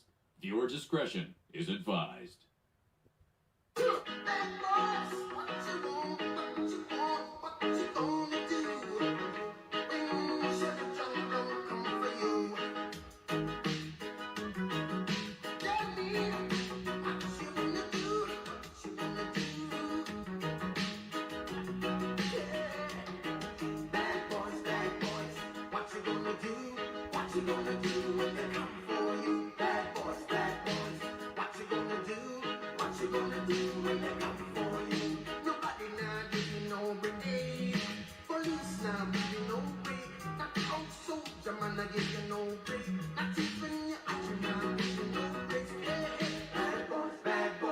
What you gonna do, or what you gonna do when they come for you? Bad boys, or what you gonna do, or what you gonna do when they come for you? Cops is filmed on location with the men and women of law enforcement. All suspects are innocent until proven guilty in a court of law.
The following is a special episode of The X-Files. Viewer discretion is advised. What you gonna do when you shut the jungle come for